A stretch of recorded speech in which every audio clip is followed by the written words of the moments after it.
All right, welcome on into another episode of DCU Daily. Actually, today's a special MCU Weekly times DCU Daily. So welcome on in, guys. It's gonna be a fantastic show. It's gonna be a terrific show. We've got lots to discuss as always. We've got some Superman stuff to get into, as we do on every show these days. We're gonna talk about the box office ceiling. Just how far can Superman fly at the box office? Now that we know when it's gonna be coming out on digital, what does that mean for Superman's box office potential domestically and abroad? Hollywood Reporter put out a new analysis. I wanted to kind of get into that. We will also, of course, the big news today was Spider-Man 4, Spider-Man Brand New Day, has gone into production, and we've got some first looks at the movie as well as reports of another big OG Avenger happening. We will talk about that. Somebody. Beyond that, of course, we have a bunch of the MCU's edition of the X-Force, the Mutant Saga that will be kicked. So, and we'll always number two. All right, mister, I need to paint my abs on to get nominated. You don't see Robert Downey doing that. You're kidding. You're kidding. I can't open the envelope without the... Warner Brothers is heading back into the Matrix with a new movie in the works. Wonder what other surprises are in store. I want to be Bruce Wayne. I like that. You're gonna love me. There's the shot right there. That. Okay, we don't need to see chords. Right there. You look ridiculous. Well, not no more, he don't. What, dude? I can barely understand you. Your accent's insane. What the needs now. Give me a hand up. Nope, I'm actually okay. Thank you very much. Oh, wow. Wow.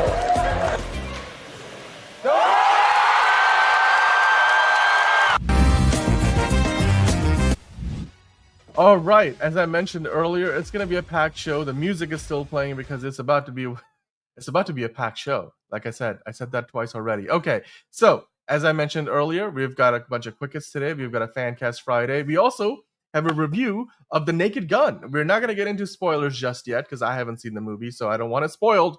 I'm sure some of you guys might not have seen it, but John will still tell us what he thought about the new Naked Gun film. Of course, beyond that, like I mentioned, X-Men news, Fantastic Four, Spider-Man, Superman, Clayface, Peacemaker, all the comic book hero stuff, Tulsa King. We've got some news on the Sex and the City sequel show. Is it coming to an end soon? We'll talk about that and so much more, as per always, with me to discuss that. John, how are you doing today? It's been another wonderful week. How has your Friday been? I know you went to see The Naked Gun, so how was your day? Yes. Hopefully I get to see Bad Guys 2 tomorrow. That's very exciting as well, but I enjoyed my time with it. Obviously, I will get into it much later, but yeah, that was fun. And I was watching another movie with friends that I had to stop because I had to come here, so, couldn't finish that. But maybe I could finish it on my own a little bit later, but outside of that, good day. You are muted. Sorry, I was just saying that's nice. That's cool. That's awesome. I feel like we took you away from that experience, but that's all right because we've got a bunch of folks here in the chat. I'm getting money, so I'm cool with it. It's all cool, right? Like Enterprising is here. I know Anthony dropped in a question right off the top. I'm gonna save that question, Anthony. We're gonna talk about that a little bit later. Enterprising couldn't get in the poll. The poll was on the community. I will lose fair and square, and you will get the money. In the chat, right? Wow, this is garbage. Fair and enough. It's just it makes sense why they made an entire stoner comedy around it because you have to be inebriated by something to actually enjoy these. So alcohol, you need something. It's true.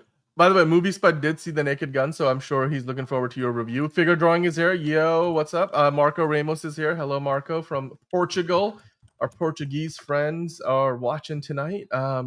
It's actually early morning. I don't know, Marco, are you a fan of Formula One? Because there is a Grand Prix. Not in Portugal. I don't mean to be like, oh yeah, you just because you live in Europe, you watch every Grand Prix. I'm just saying there was a Grand Prix this weekend. Is it the Belgian one? Was it the Belgian Grand Prix last week, and now it's the Dutch? There's a Grand Prix happening this weekend. I'm gonna be up watching it, but anyway, is the stream freezing a little bit? What's going on? Are we all right here? Is everything okay? You guys let us know if that continues. We'll keep an eye on that. Logan is here. Hello, Logan. Just saying hi to everybody in the chat. The Watcher is here as well. The Watcher in the chat saying, I have no doubts Brand New Day will make $1 billion. It's Spider-Man, for God's sakes. I added the for God's sakes part at the end. Is the stream cutting out, John? Do you want to take a look at that? Are we all right over there? I'm looking okay, but like obviously I'll still double check. Hang on. I don't know, Steven. It might be on your end because I think we're. Oh, Marco, it is the Hungary Grand Prix. Okay, got it. It's the Hungary Grand Prix. I was. Yeah, I'm watching the stream right now, and it's we're good. We're good. I think it might be on your end, my guy. Get your Wi-Fi checked out. Figure Drawing also mentioning it though. I don't know. You guys tell us because we have. To be fair, I'm just saying I have shit Wi-Fi and it's coming in clearly. No, but that's but this is the magic of what we use because we use a platform called StreamYard, sponsor us. We're streaming from the cloud. So if one of us, like our feeds die, if both of our internets die, the graphics will keep playing and it will just be a purple background because the stream does not die. Yeah. Maybe it was no. I love how type into it and they're like, oh no, it seems fine now. Yeah, there you go. All right, I think we're good. It was freezing a bit. All right, cool. Okay. We apologize for that. StreamYard has been making some unnecessary upgrades. If you get our gist. So every once in a while things don't work well. By the way, just Steven wanted to share this. So here it is, John. This is Steven checking out the Superman flavored DQ Blizzard. So. Steven Ortega. I wonder. Anywho, let's keep on going. The first thing we got to get into, John. Let's start to the more James Bond. Enterprising saying the feed is good on your end too. Okay. All right. Let's start the show proper. Right on BBC Radio, Stephen Knight was the character. Why he's excited about it. He teased his plans for the movie, saying he wants a better, stronger, bolder version of Bond. And then when you go into this other Deadline article that we had pulled up. Here you can see he describes the gig as a bucket list project for him. And what was, like I said, his first interview. This was a quote directly from Stephen Knight himself saying, it has always been on my bucket list and it's fantastic to be invited to do it. I can't wait to get started. He continued on to say, I'm hoping that being a Bond fan for so many years, it will be imbued into me and I will be able to produce something that's the same but different and better, stronger, and bolder. John, what are your thoughts on these comments from Stephen Knight? Of course, we talked about it at length, his credentials, why he may be a good fit, what kind of, maybe even going back and adapting the books. But you hear these comments from Stephen Knight. What do you make of it? I think they are fairly interesting.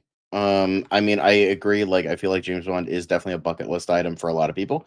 And yeah, I keep checking the stream, guys, and we're looking okay. So I don't know what the hizzy hap is, but we'll keep checking back and forth, make sure that we're all good. But I think whatever. Anyway, sorry, deterring from the conversation, but I think this is definitely like, I feel like for any British writer, it's definitely a bucket list item. Like how for many people, like writing a Batman movie. Or directing a Batman movie is a bucket list item, unless you're Andy Muschietti. But like, because who's like, oh yeah, I'll get to it eventually. It's like, but I think that's great. I mean, I have faith in him. My dad never shuts the fuck up about Peaky Blinders because, as we all know, Peaky Blinders is always your dad's favorite show. So I'm intrigued, but it's just like half of me like really wants this to be good, but the other half is like, fucking from Amazon, and it just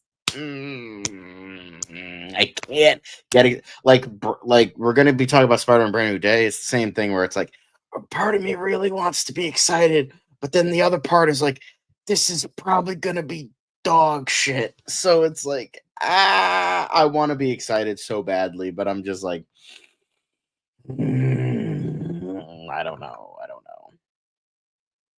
I'm sorry. I want to trust you, Stephen Knight. I want to trust you. I'm glad you're excited. I just can't be. I'm sorry. Yeah, well, I was just gonna say though, it's good that he's excited. It's a bucket list item. Clearly, he's a fan. And by the way, for the stream, it might be a StreamYard issue with the platform that we're using here. So we'll keep an eye on that. We might be able to switch over to a different outlet mid show. So if this continues to happen, then we will definitely let you guys. Well, actually, you guys tell us, and then we will try to fix that. But in the meantime, John, there was one other piece of news regarding James Bond. Of course, not only did we get the writer, but Tom Holland today was playing coy about the casting rumors. Saying there's just speculation. I don't know if I'm going to be Bond. Your thoughts on this? Is he really just denying something that he might be privy to, or is he only bound? Is it only a matter of time before he slips up and gives away all the juicy details about potentially being the next James Bond? I obviously he can't say anything even if he is or he isn't. So I never watched The Gorge. It was on my list. I know that was Apple. So well, that was on Apple TV in the US, but maybe where Figure Drawing is, it might be on Amazon. Maybe, I don't know.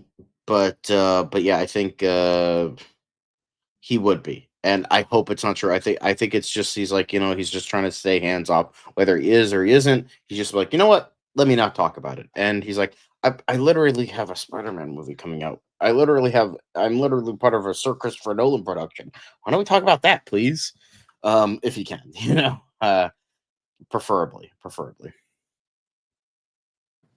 Yeah, I mean, the quote was, listen, there's speculation at the minute. We'll keep it to a minimum for now. We'll get there one day. So, I mean, he's not denying it, John. I mean, do you think he's the favorite at this point? I don't know. He kind of buffed up for the Odyssey role. Just, I don't buy it. I've said it before. I'll say it again. I don't buy it. I'm sorry. I don't fucking buy it. I don't buy that face for Bond. I just don't. And I hope he's just being you know what, just trying to stay hands off, and he's not trying to do anything. So yeah, I think that's all it is.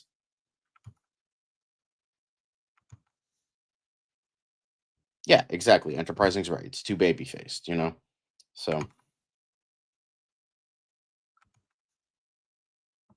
I don't know what else to say, but I'll just sit here silently. Sorry about I was trying to troubleshoot the issues we were having with the stream, but hopefully the issues are gone. I mean, as far as my opinion on this matter, I mean, I think if they have the right script where they really feel like he can pull it off, why not? I mean, you could certainly pick a lot worse. Is what I'm saying. If it comes down to it, would he be my first choice? No. Brogu really going off about this. Is it on Prime Figure Drawing? Because in the US, where are you based Figure Drawing? Because in the US, Gorge is on Apple TV Plus. That's where I saw it. So I don't know if it might be in other territories. It's in elsewhere, because I believe it was made by Skydance. Soon to be the owners of Paramount. So anyway, Patrick is back in the chat. I mean, he is Tom Holland is a bit too babyface. I know a lot of you guys are kind of in the same bucket there. Didn't he pitch himself? Remember, John? Didn't he pitch himself as James Bond a while ago? Did you mention that already? I don't know. I was kind of I think I mentioned it when he was first cast. I was like, he's like, I want to be James Bond. And they're like, what about Uncharted? And so that's kind of how that came about, where he wanted to be young James Bond, but they're like, what about young Nathan Drake instead? Hello, Monique. He's like, all right. In the chat. I mean, here's the thing. If they're looking for somebody in their 20s who could, do the action, who's a good actor, he checks the boxes. I feel like it will all depend on does Denis Villeneuve see James Bond and Tom Holland, right? So he looks like, quite literally, there was a show called Young James Bond, I think it was, and it's or James Bond Jr. or some shit like that. I forget what it was. It was one of these stupid spinoffs. And yeah, it's just it's what if James Bond goes to high school? That's the vibe I'm getting from Tom Holland. I mean, all I'll say is I'm surprised he hasn't let anything slip. Maybe there isn't anything to let slip. Maybe that's what it is, By the way, to address what Figure Drawing was saying, yeah, so essentially, yes, it's an Apple. You have to sign up for Apple TV Plus through Amazon Prime to get it. It's on Apple TV Plus anyway. We're on the same wavelength. So, but The Gorge was a good movie for me. It was good for what it was. Anya Taylor-Joy, Miles Teller, great story. it was the kind of movie that you'd probably enjoy better on streaming anyway. So yeah, I'm glad that you saw that. I don't know if John, you haven't seen it, right? But you were saying you're trying to get around to it. So Oh yeah, The Gorge. Yeah, I wanted to Gorge, watch yeah. it, but I never because I'm gonna be seeing Black Phone 2 later this year, and I know Scott Derrickson is a 1-2 punch, and I've heard Gorge is pretty good, not amazing, but pretty good. So yeah, we don't really know much enterprising about what the look of this Bond is meant to be. Denis Villeneuve is just working on Dune Part 3 right now. So yeah, I mean, and yeah, Tom Holland does have the Gen Z appeal, so that will be working in his favor. So there's that. He could be a good Q, but I feel like he's way too much of an A-lister at this point to be a Q. I think if you cast him in the movie, he's the lead of the movie. So, okay. So that show you're talking about, John, was meant to be James Bond's nephew. Yes. That almost sounds like Sky High or something, or what was the Robert Rodriguez, one of my Spy Kids? That almost sounds like a Spy Kid show. Yeah, Gen Z is a bit misunderstood, Watcher. Anyway, we're gonna have to leave the conversation there for now, guys. What do you guys think about? Obviously, I know a lot of you guys in the live chat are not big fans of the idea that Tom Holland could potentially be, one of the contenders for James Bond in the upcoming, a reboot at Amazon MGM Studios. Of course, Stephen Knight is now starting to work on the script, called it a bucket list project for him, something he's been wanting to do for a long, long time. And he wants a stronger, better, what would he say? Stronger, faster, flying farther. He's let me find the headline real quick. He said better, stronger, better Bond. So take that for what you will. And of course, Tom Holland, could it be a good fit? I guess it depends on the kind of movie they want to make. But we'll have to wait and see. You guys let us know in the comments down below what you think about all the news. Stephen Knight writing the movie, Denis Villeneuve directing, and Tom Holland so far avoiding any spoilers, unless, of course, there's nothing to be spoiled, in which case, he's probably just telling the truth. So let us know in the comments what you think about all that James Bond news. Right now, we're going to switch over our focus to talking about, of course, we have some movie talk madness today. And the movie that we're going to be talking about madly, I'm sure, I'm sure John fell madly in love with the movie, that is The Naked Gun. Now, we're going to keep it spoiler-free for today as far as The Naked Gun is concerned. So, John, not really much to spoil, but that's fair. I won't, it's not really one of I'll those... try not to talk about any of the major gags, because those are probably the biggest surprise outside of the ones they revealed in the trailer. I'll talk about those, but so with that in mind, John, you went and saw the movie literally hours ago. Yep. I know we have a group text where Liz, yourself, and I are usually chatting, and you had a pretty glowing review of the film. So tell us what you thought about The Naked Gun. It's a bit of it's a requel. Is that what you would call it? How would you describe the movie? It's just a continuation, essentially. Okay, It's I guess it kind of is a requel, but requels usually retcon stuff like Halloween and Scream 5 and not Scream 5, but stuff like that, where it's where it's oh, I know what you did last summer, where it cuts all the sequels out and then it's just a sequel to the first one. Well, this one is just it's just a new cast essentially, but they're all legacy heroes, and it's all making fun of the idea of legacy sequels and where the comedy genre is now, where the police are now. But it's not in a way where it's talking down or punching down. It just seems like it's kind of commenting on it, little dabs here and there, nothing crazy. But I thought Liam Neeson was perfect in this role. I feel like this type of role was made for him, as a guy who's been in nothing but action movies since Taken. So it just it fits perfectly, and he's finally doing this something that's in his wheelhouse, but the thing is, and I think I said this before to many people, is Leslie Nielsen was a serious actor. People forget that he was the Poseidon Adventure, Forbidden Planet. Leslie Nielsen was a serious actor. That's why Zaz cast him in the role, because the whole point was they cast serious actors acting, making sure it's a quote unquote serious movie, but it's with a bunch of gags, they're treating it you have people that Leslie Nielsen, George Kennedy, or Beau Bridges in like Airplane, and they're treating it as serious as a heart attack. Boom, there we go, perfect. They're treating it as serious as a heart attack, but the thing is, the things surrounding them are funny. Yeah, they make jokes every once in a while, but like it's most part that like, and Liam Neeson even said that, like, he's like, I have to treat this seriously because that's what this type of movie is. Like a good spoof movie is that the people in the movie are not in on the joke. Like that's what makes them funny. That's what makes them usually the best comedy movies funny. That's why the Zaz and Mel Brooks parody movies are funny and the Freeberg and Seltzer movies aren't, because those are just references the movie, where it's just like, hey, look, we're referencing fucking This Is Sparta from 300. Aren't we funny? No, you're not. You're just making pop culture references and hoping to get a laugh from like the dumbest people of all time.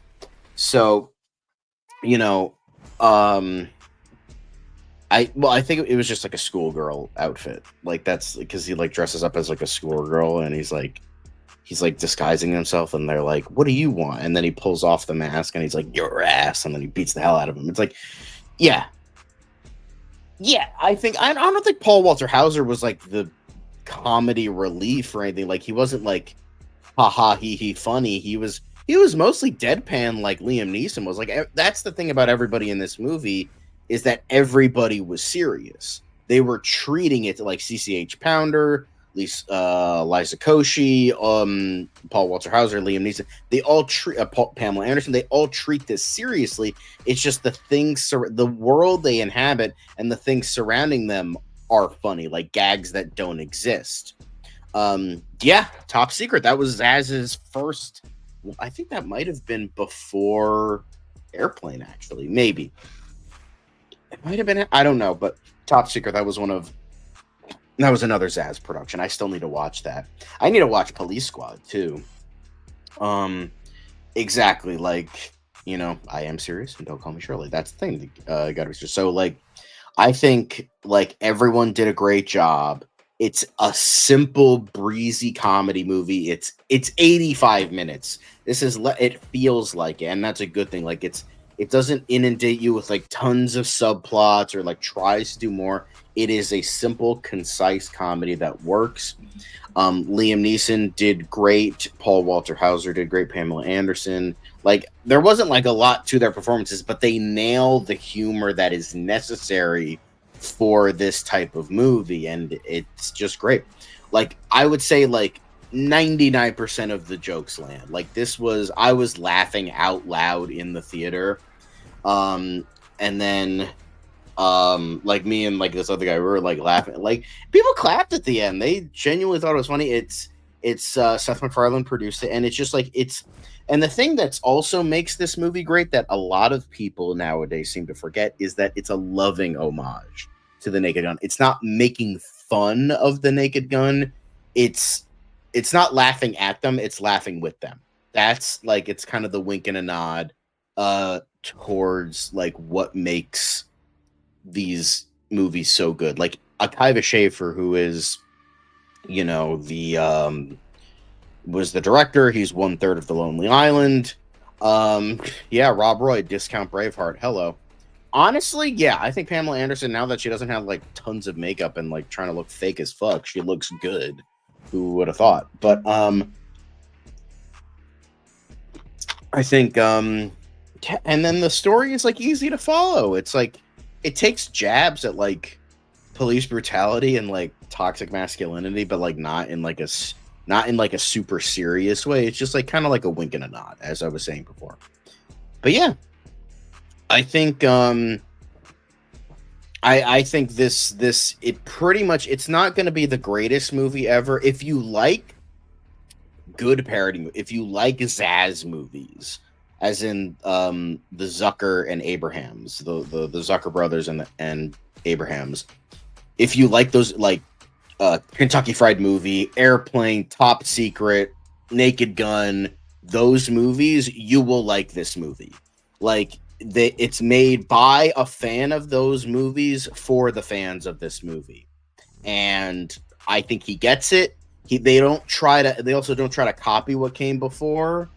And if they do, it's tongue in cheek, and they try to do their own thing. There's some lower brow humor once in a while, but for the most part, I had such a good time with this movie, and like it's not like Happy Gilmore 2, where it's like like stupid. Like that movie's stupid funny. This one's like actually there's like passion and yeah. See, you didn't think I'd know that, but I haven't seen Kentucky Fried Movie. It's on the list, but I need to watch it. But yeah, I think if you love those movies, you're gonna love this movie. It's good. Again, not the greatest movie ever, but it's a comedy movie that's funny. That's all you really need to know. Like, it's funny. You're gonna enjoy it. It made you laugh. That's what matters, yeah, right? Exactly. Yeah. But the thing is, it's still so loving and charming to what made those movies great. It's not simply a comedy movie. It's like it's loving to what came before, but also can poke fun at it a little bit. Like Galaxy Quest. Galaxy Quest is another great one, where that is a movie that loves Star Trek, but is willing to poke fun at some of the silliness of Star Trek. Yeah, no, it's only 85 minutes long. It's, yeah, like, I don't care. Like, I'll laugh my ass off. Even some of my friends who were kind of unsure, they love this movie. I think... Sorry, go ahead. I'm just reading Anthony. Do you feel the Naked Gun movie pulled off with other spoof movies? Couldn't the past 2 decades where this movie... The other spoof movies couldn't. The past 2 decades where these movies... Well, the problem is... I don't even remember the last... I would say the last... Because the thing is, a lot of really good spoof movies get buried. Like, Walk Hard, the Dewey Cox story, that movie, from what I've seen of it, I haven't seen the whole thing, I've seen bits and pieces, is fucking hilarious, but it was a bomb. And everyone... nobody remembers it outside of a cult following. I count like 22 Jump Street as the last one that was kind of like a parody. Like it was. It's not really. That one's just an action comedy. It's not really parodying anything. It's maybe parodying sequels, but like. Yeah, it was very much. Anyway, what did you think about Danny Huston as the villain in the movie? Houston. Yeah, Danny Houston was great. I mean, the thing is, again, it works for him because Danny Houston, he's known for playing bad guys. He's a really good bad guy actor. So, is what? I don't know what you're talking about. My back. Oh, yeah, I need to watch more great movies. Yeah. Hey, I've watched plenty of great movies. I just, Oh, buddy, hey, come on. The first Mall Cop was funny. The first one was funny. I'll give you that. The second one was a significant step down. And I'm understating it, but John, no, I'm not going to say that because, hell, we all thought that slasher movies were going to come back in Halloween 2018, and look how that turned out. They killed it before they could do anything with the fucking sequels that nobody liked. But yeah, Danny Houston, he's good at playing a bad guy. And you know what? Get a guy who's like a genuinely good bad guy in movies and just make him a bad guy here, and they worked. And I know for a fact, there's 2 great cameos in this movie, and I know one of them Dan is gonna fucking love. Like when he comes up on screen. Okay. Luckily they didn't like ruin this in the marketing or anything. When he comes up on screen, oh, thank you. I'm so curious. One of my favorite horror movies. But you're gonna. When I showed, I was like, oh. Oh my god, I was like laughing and laughing. Dan, you're gonna love when he comes up. You're gonna think of me because when he comes up, you're like, that's exactly who John was talking about because I fucking love that. I know you're gonna love it. So I can't wait. There was another really good cameo.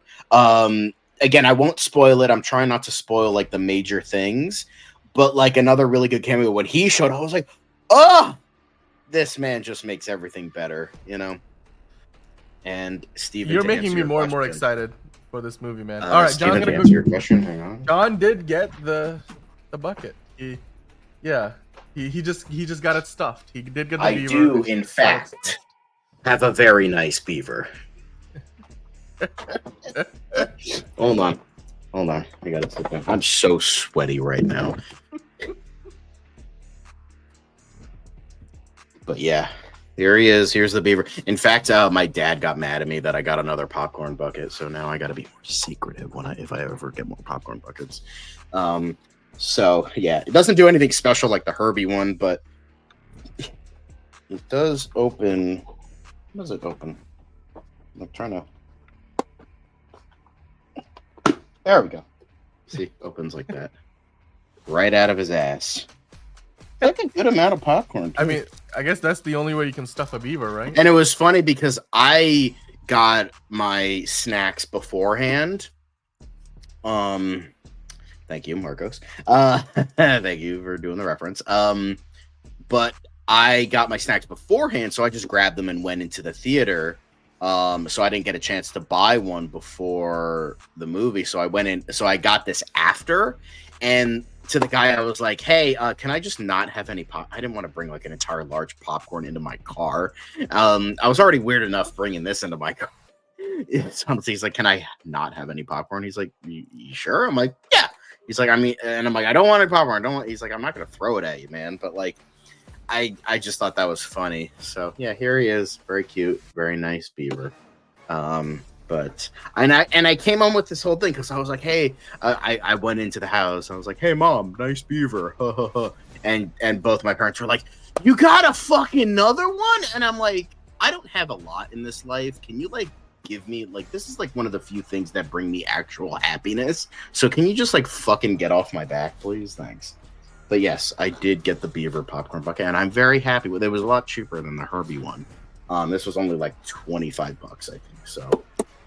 And also, they were selling cups where it had a working siren on top. So I thought that was cool. So if they have any of those tomorrow when I go see Bad Guys, I might get one of those. By the way, good question from Anthony earlier, saying, do you think this movie is going to do internationally really well, or this movie going to be more, aimed towards the American comedic sensibilities than with the European sensibility? Yeah, it's definitely more American because European humor, well, maybe it's just British humor, but usually European humor is a lot drier. But it's entirely possible it does well overseas. Yeah, I mean, I have a feeling that this movie will do relatively well abroad. I mean, it's not like it's going to be opening to a huge amount of money. We will get into the box office, the weekend box office in a little bit after we talk about all the Marvel stuff, but yeah, as far as the movie goes so far, it's opening to a decent amount of money. I don't think anybody at Paramount was expecting this movie to make like 50 million opening weekend. So, yeah, I think it's doing well for what it is. John, I was putting up the Rotten Tomatoes score earlier. It's holding. Like, look at it. It's 90% with almost 200 reviews. Yeah.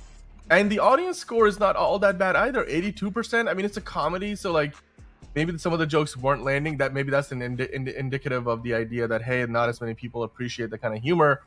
Maybe it's not a 92 or something like what Superman had, but not every movie will have that. 82% is still really impressive. I would love to see how that number either goes up or down in the coming weeks. But 90% certified fresh with almost 200 reviews, that is really, really good. So if you guys are a fan of the franchise, and if you have seen the previous movies, even if you haven't, it seems like, John, like this could be your very first Naked Gun experience, and it would work for you, right? Like, it's like you don't need to see the other movies, do you? Like, I mean, you get some of the references, but like, how heavily does it tie into the previous movies? Yeah, I will say, the thing is, I would say you wouldn't be lost. You wouldn't get some of the references to the older movies, but like this was made for like the fans of the franchise, so like I feel like you wouldn't be in on it. But like even then, I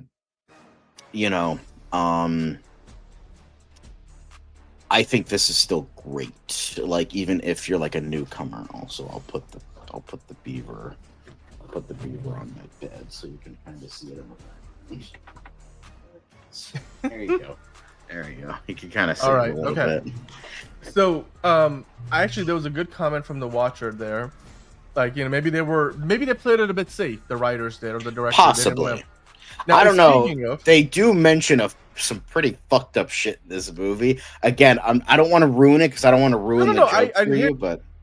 But there is. I was just kind of I was going to use that to transition to talking about how the director of the movie, Akiva Schaffer, was talking about how, well, there was only one OJ joke in the movie, which is pretty much what we Which is ruined in the see trailer. So like, it's nothing that we haven't seen. And I think basically what it came down to was like, hey, because the we don't thing want to is, here's the thing. We don't want to like get into like because everything becomes politicized.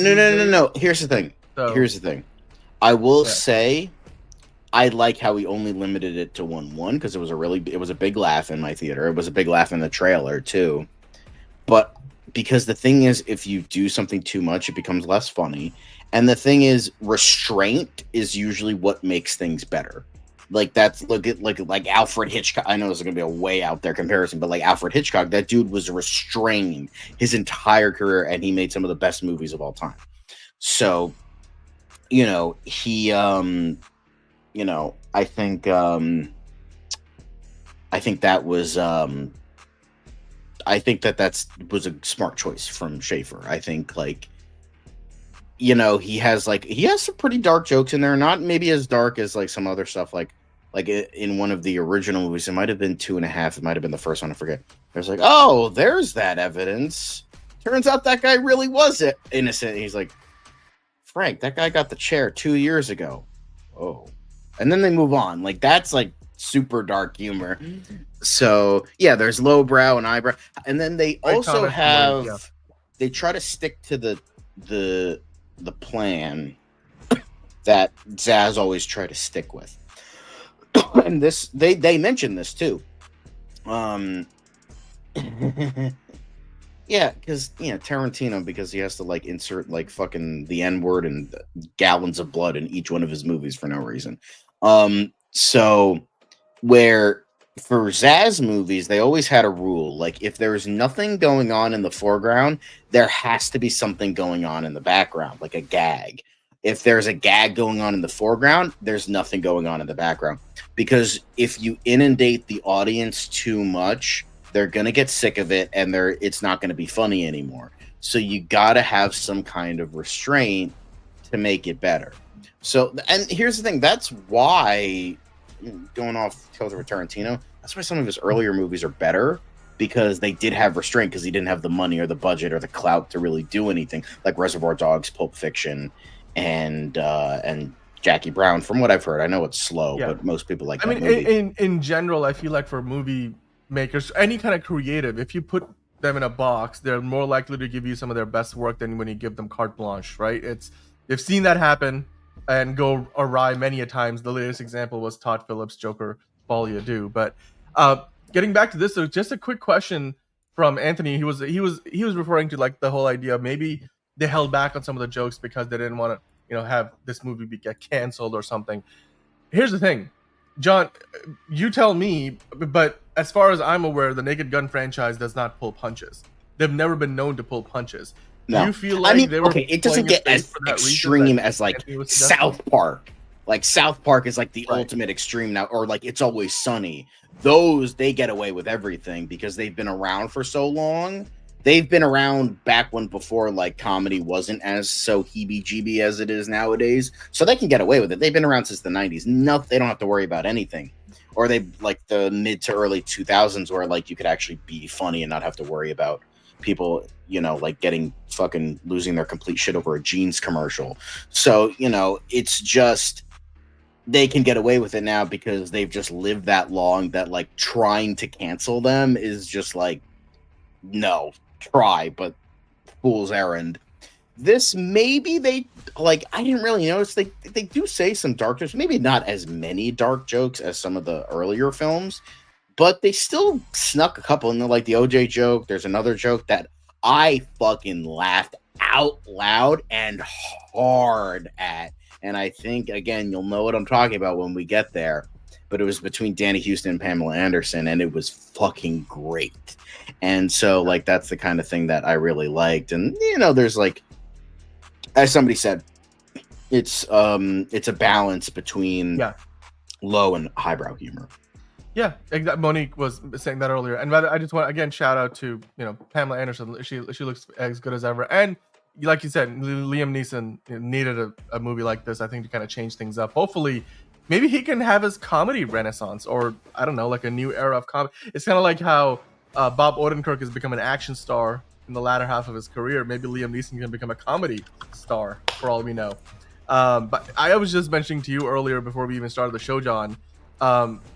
In this photo, Pamela Anderson looks like Anna Paquin from like the X-Men movies where she played Rogue. I was like, I don't know, from a certain angle. I mean, and I meant that as a compliment. I mean, she, like you said, both of the stars in this movie, and obviously they're dating now, so like that's hopefully that all works out for Liam and Pam. But with that, and Liam Neeson and Pamela Anderson, we're looking forward to seeing the movie. Any of us who have not seen it, me amongst you guys, we have not seen the movie yet. John has.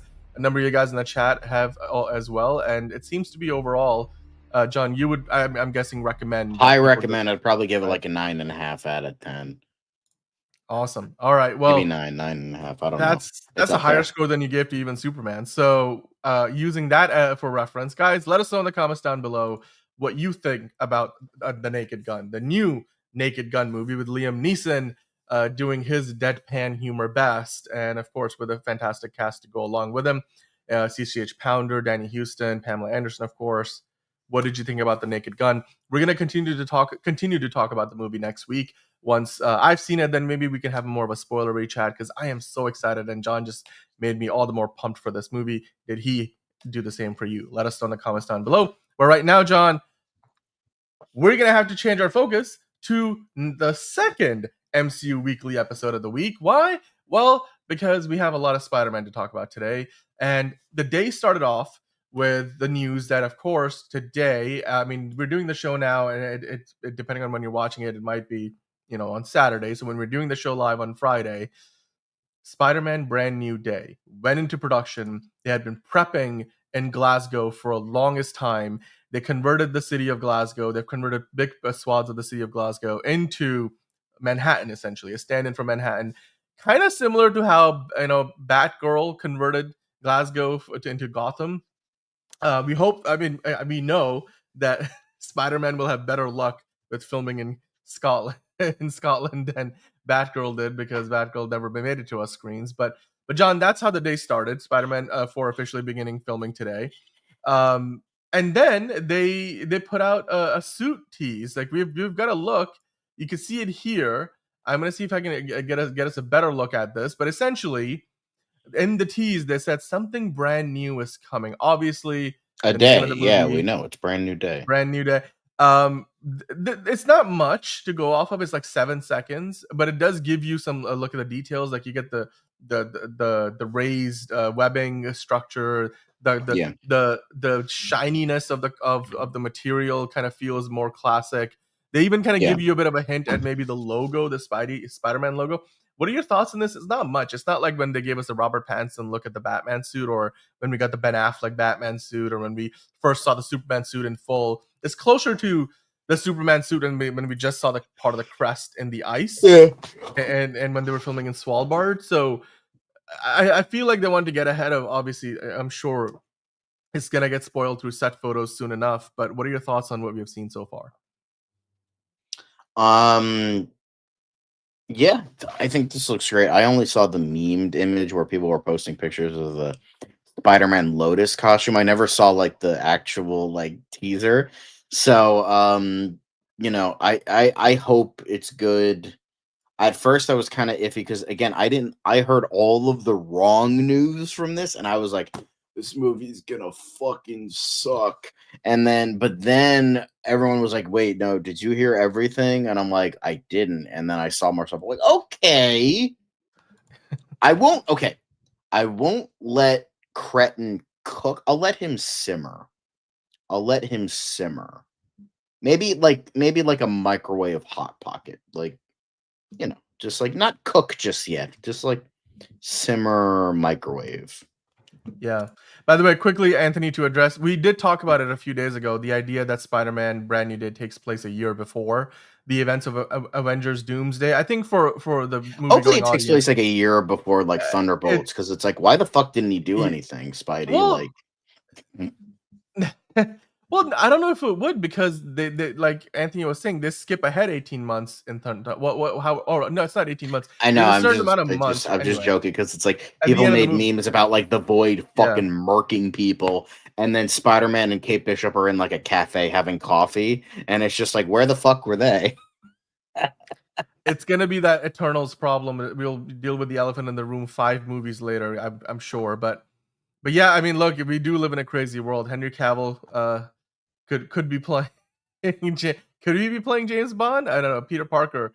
There's a lot of good casting work to be done. Hopefully, in the coming weeks and months, whether it's James Bond or we'll see where Henry Cavill might end up if he's coming back to either DC or heading to Marvel for the X-Men. But again, talking about Spider-Man specifically, the Watcher is really hyped about this, and he was suggesting earlier, from what he's hearing from his sources, they're going to start off with the same suit that we saw at the end of the last movie, and then it gets kind of messed up, so we get an upgrade. I wonder what this suit is going to be, if this is the one that we end up with throughout the movie, or if this is the one that we saw at the end of the last one, which we only got a glimpse of. Hosea's here. Hello, Hosea. And you just saw Barbie with your wife. That is awesome, man. How did you like it? How did your wife like it? I saw Barbie 4 times in a movie theater. So I for one really loved Barbie when it came out. Dan and John, Spider-Man is back, says Steven. Now, John, beyond just this suit design, they do kind of dive into it here on comicbookmovie.com. Like, obviously they're shooting in Glasgow, Scotland, and Peter Parker is going to be back, but he's going to be like more of a street level hero. That's what Kevin Feige keeps on saying. We also have the Tom Holland talking about, like, I feel like I owe it to the fans to give and deliver the best version of what the next chapter for Spider-Man looks like. And then in addition to all of that, John, we know there's the possibility of seeing some classic Spider-Man heroes, villains, and potentially other supporting characters like Harry Osborn be introduced, Mr. Negative, Jackpot, and to boot, we've got Michael Giacchino retweeting that video, John, because he did the soundtrack for the last 2 Spider-Man movies. And of course, he's just in Fantastic Four, and I feel like that is the best soundtrack of the year so far. At least that's my opinion.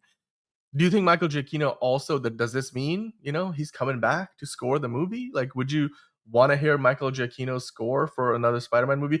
Would they want to go in a different direction? Because, like, now you're trying to establish that this is the start of a new trilogy. How would you go about that? I would say fucking bring him back, of course. Have him do every movie ever made from here until the day he dies. I think that would be perfect. Just have him do every movie. Yeah, he should. By the way, the reason why we say like this is more street level, Spider-Man movies, because he's been trying to save the world the last few times.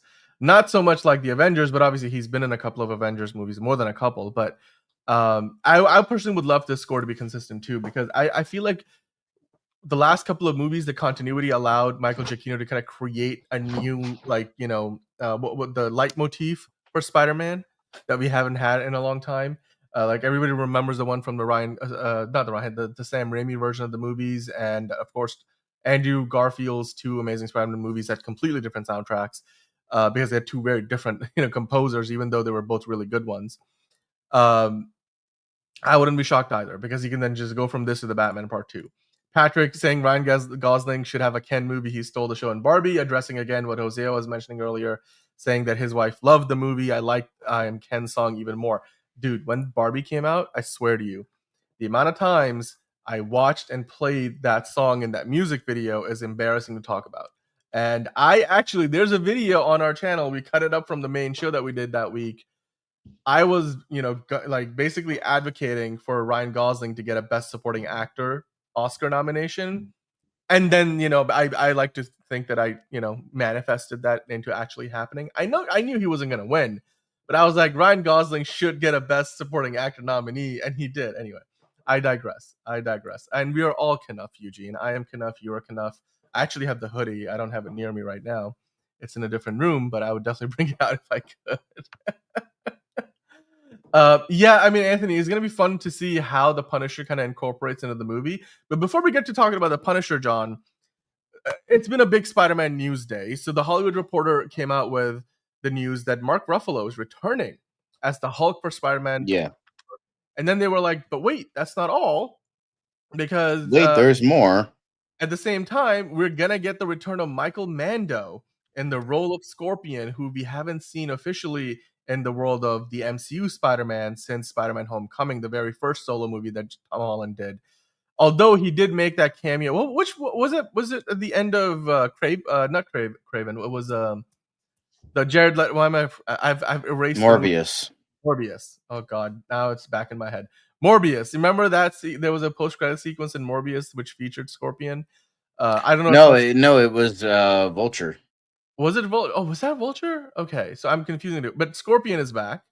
So Michael Mando's back as Scorpion, and of course Bruce Banner might be coming back as maybe more of a savage Hulk, or of a your classic, angry Hulk. I just hope he's like just kind of a supporting character, because I know the rumors were like Punisher and Spider-Man versus Savage Hulk. I'm like, no, if you're bringing Michael Mando back, fucking have him be Scorpion in the suit, main villain. This is what we've wanted since Homecoming. Well, give maybe me that's Michael what they were building Mando up to, right? Like maybe that's what they were building up to. So I wouldn't mind seeing it go that far either. Oh God, let's not bring back Morbin time. Let's just it's just anyway. What I was gonna say though, John, in addition to the news that the Hollywood Reporter broke, then Variety put out an article not that long after saying Mark Ruffalo is only circling the Hulk return in Spider-Man Brand New Day. And the reasoning that they cited is, well, because it seems like the deal hasn't closed yet, and maybe the script wasn't completely finished, because that's what the Hollywood Reporter also mentioned, John, that perhaps the reason why this isn't officially confirmed is because they were still working on finalizing the script. It looks like they've recently sort of like got it to the finish line, but maybe the ink isn't dry yet on the contract. Sometimes the news that we get in the public eye is weeks, if not months behind the actual thing. So for all we know, you might have signed a contract weeks or months ago. This information is only just coming out. I wonder how big of a role the Hulk will actually have in the movie, because that would be interesting to see. Steven saying Dan and John Summers, Manuel swear I said it 100 times. I'm a needed back wish, but would come and just to tell me I haven't changed. I couldn't understand all of what you just said, Steven, but good for you. Well, I mean, he doesn't need to be like young to play Hulk, because Mark Ruffalo is basically CGI when he's playing the Hulk. He does all the motion capture. I mean, there's no problem there. That's how Sigourney Weaver gets to play a alien woman who's, I don't know, like 1/3 of her actual age in the Avatar movies. But anyway, are those Drake lyrics Elite Easy? Maybe you will know better than I will. But anyway, the other thing I wanted to mention, of course, we're potentially getting the Hulk. Like Kevin Feige has been known to put like these other big A-lister Avengers characters in these movies. The Punisher is not an Avengers level character. He's more of a Defenders level character. But the Punisher we know is confirmed to be in the movie. Jon Bernthal is going to be in Spider-Man Brand New Day. We now, as we are getting ready to start filming in Glasgow, John, I don't know if this is something that you saw, but they were potentially, well, not potentially, they were. You see the set photos here. That looks like the Punisher tank.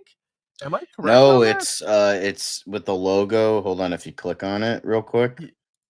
That logo,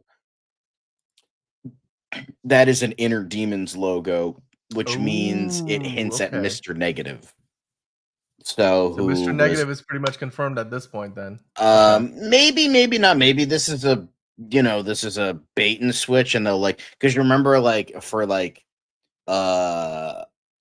for Dark Knight Rises, they put Marion Cotillard's fucking fake name on the gravestone, and then they edited it out with CGI. You can and easily they put do that Bruce in Wayne. post. So they could always get rid of it in post to like give people like a bait, because that's a very Disney thing, because they know people are going to be taking pictures of the set. I could see them doing that. Like they'll, Mr. Negative, holy shit, and then it turns out that's not the case, and it's something else. So yeah. By the way, this isn't a reset so much. I mean, it's like a soft reboot for Spider-Man, because they've sort of stripped away a lot of the MCU connections, even though he's still in the MCU. Even though they're still Punisher and fucking Hulk. I mean, and Zendaya is going to be in it, and Jacob Batalon is going to be in it. So, but yeah, Mr. Negative and Scorpion are basically confirmed. I mean, Michael Mando is coming back. We know Mark Ruffalo at this point is pretty much, almost confirmed. I mean, and Jon Bernthal is confirmed. I wonder what Sadie Sink's role is going to be at this point. John, do you care to speculate based on all of these set photos that we're getting? And the speculation around the casting. Do you think Sadie Sink is going to be playing a well-known character, or is it something a little more, like out of left field that we might not? A lot of people might not just know even the character. We'll see. We'll see. I don't want to take bets on anything right now. Okay. Well, I mean, they had more set photos to look through, of course. Like I mentioned earlier, Glasgow is meant to stand in for Lower Manhattan. I can see it. There's definitely Glasgow fits the description in a lot of ways. You can see they've got almost like is that meant to be like Wall Street almost? I mean, you got NYPD vehicles and FDNY, got the fire department. Mm-hmm. All this signage that definitely looks way too American to be doing anything in Scotland. So, John, are you now more excited for the movie with all these reveals, or a little bit? As I said, let him simmer. Let him simmer. Let him reheat yesterday's dinner, and that's as far as I go for right now. All right, cool. So the Watcher's saying maybe she's Spider-Gwen, maybe she's Mayday, maybe she's both. So okay, all right, cool. Maybe she's I've heard a couple people say that she might be Screwball. She might be Firestar or something. So yeah, we'll see. I think people are overestimating how. Or she's just another original character. Right. I mean, fans have a tendency to overthink things sometimes. For all we know, she's playing. What was the name of that? What was the name of the girl? Everybody's like, Tobey Maguire, Peter Parker should have really chosen her over. Ursula. Ursula. I'm like, Sadie Sink kind of fits the description if you wanted to be like, well, I mean, she's probably too big of a star to be in that role, but unless you go in a different direction. But I'm like, could she be just playing Ursula? Because it's not that obvious, but if maybe that would be certainly a very Kevin Feige kind of thing to do. Sort of like you were mentioning earlier, like the most unexpected ways in which he connects the dots. So I wouldn't mind seeing that. But anyway, guys, let us know in the comments down below what you think about all the Spider-Man news that we have got here today. We have got a new look at the suit, a look at like the texture, the costume, maybe even a bit of a preview of the logo. We've got some set photos coming out. They started filming in Glasgow, Scotland, so it's going to be a stand-in for New York City. It's not the first movie to do that, and Batgirl did it. Unfortunately, we never got to see Batgirl, but like Spider-Man 4, we will be getting to see next year. What are your thoughts on this? Of course, John Bernthal is pretty much confirmed.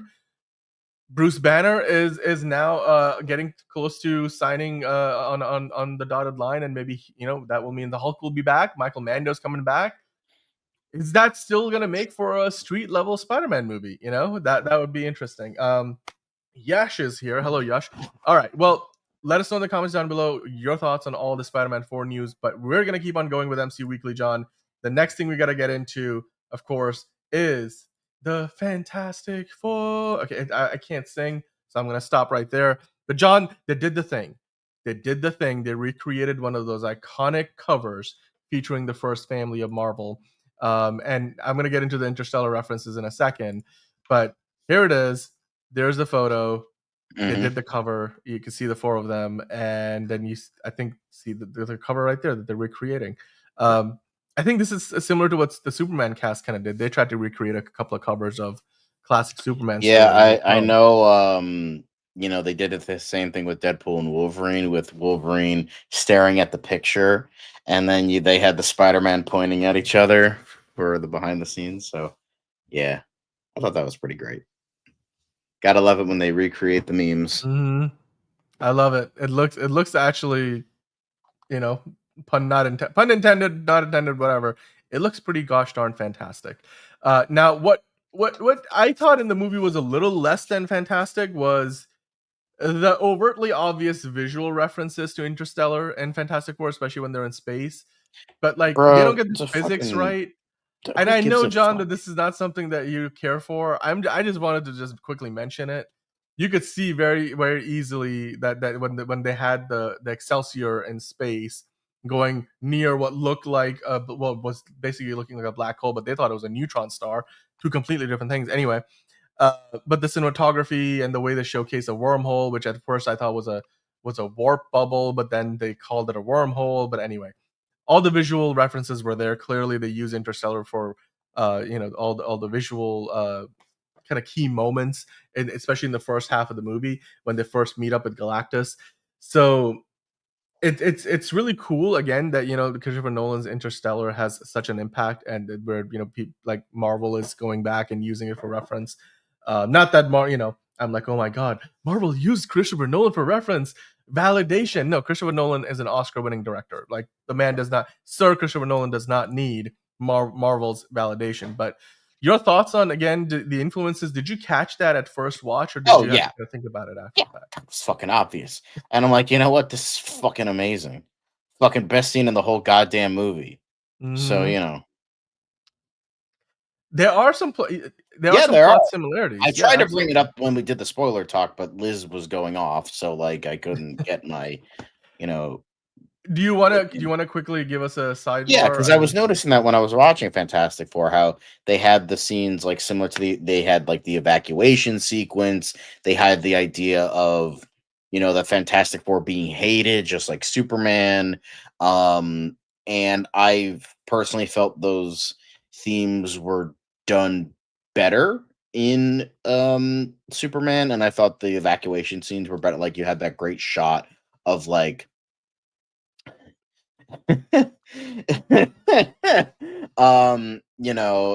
black hole saving babies. I mean, Kip Thorne did work on Interstellar, so you had the evacuation sequence. You had them being hated.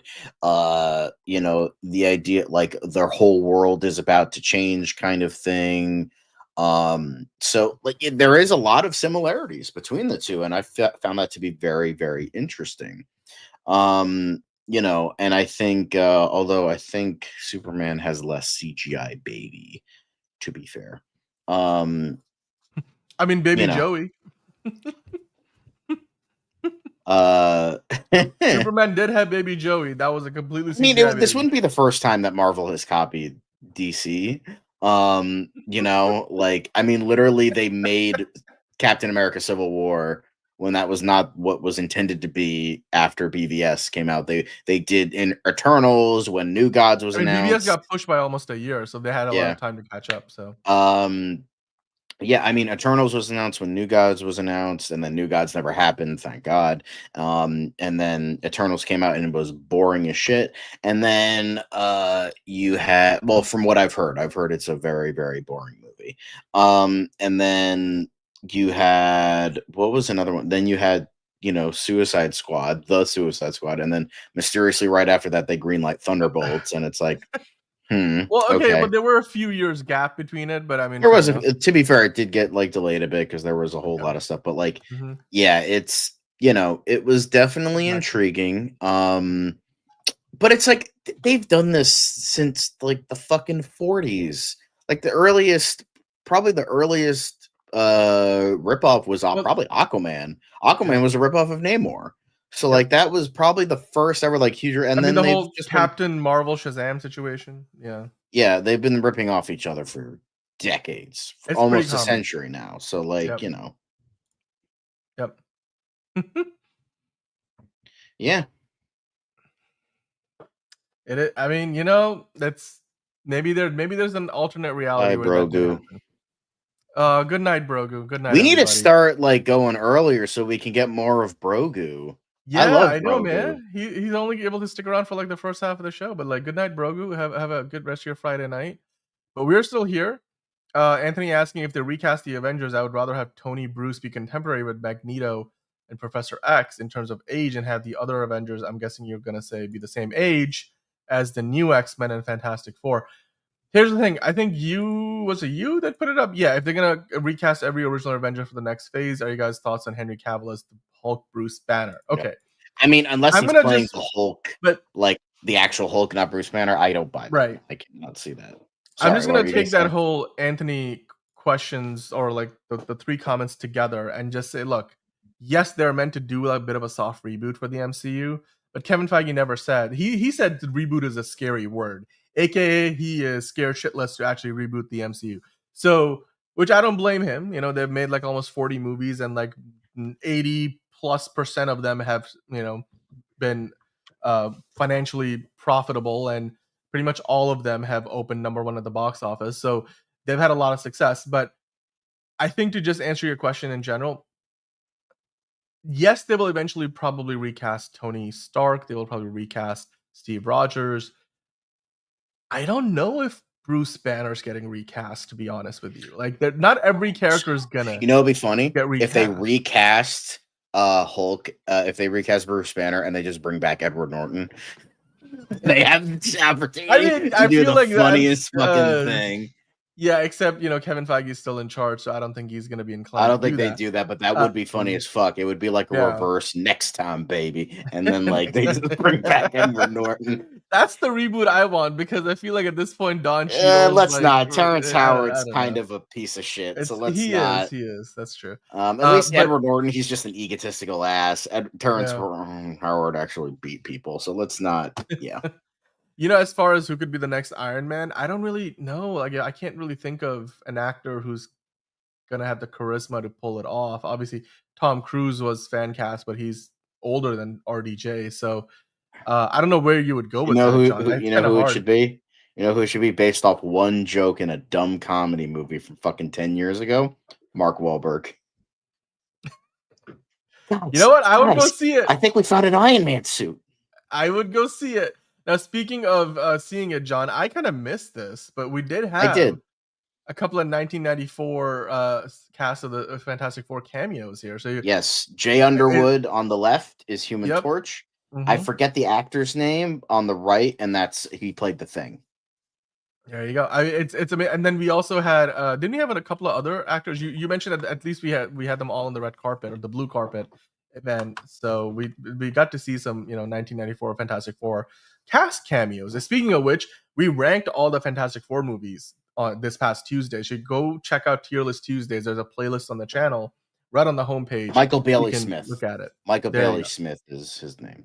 But yeah, I mean, John and Liz, you guys both did a Fantastic Four tier list, and I don't remember where the original 1994 Fantastic Four ended versus the first steps. But you guys go and check that show out. It's a fun watch, and yeah, Liz and John always have a good conversation there.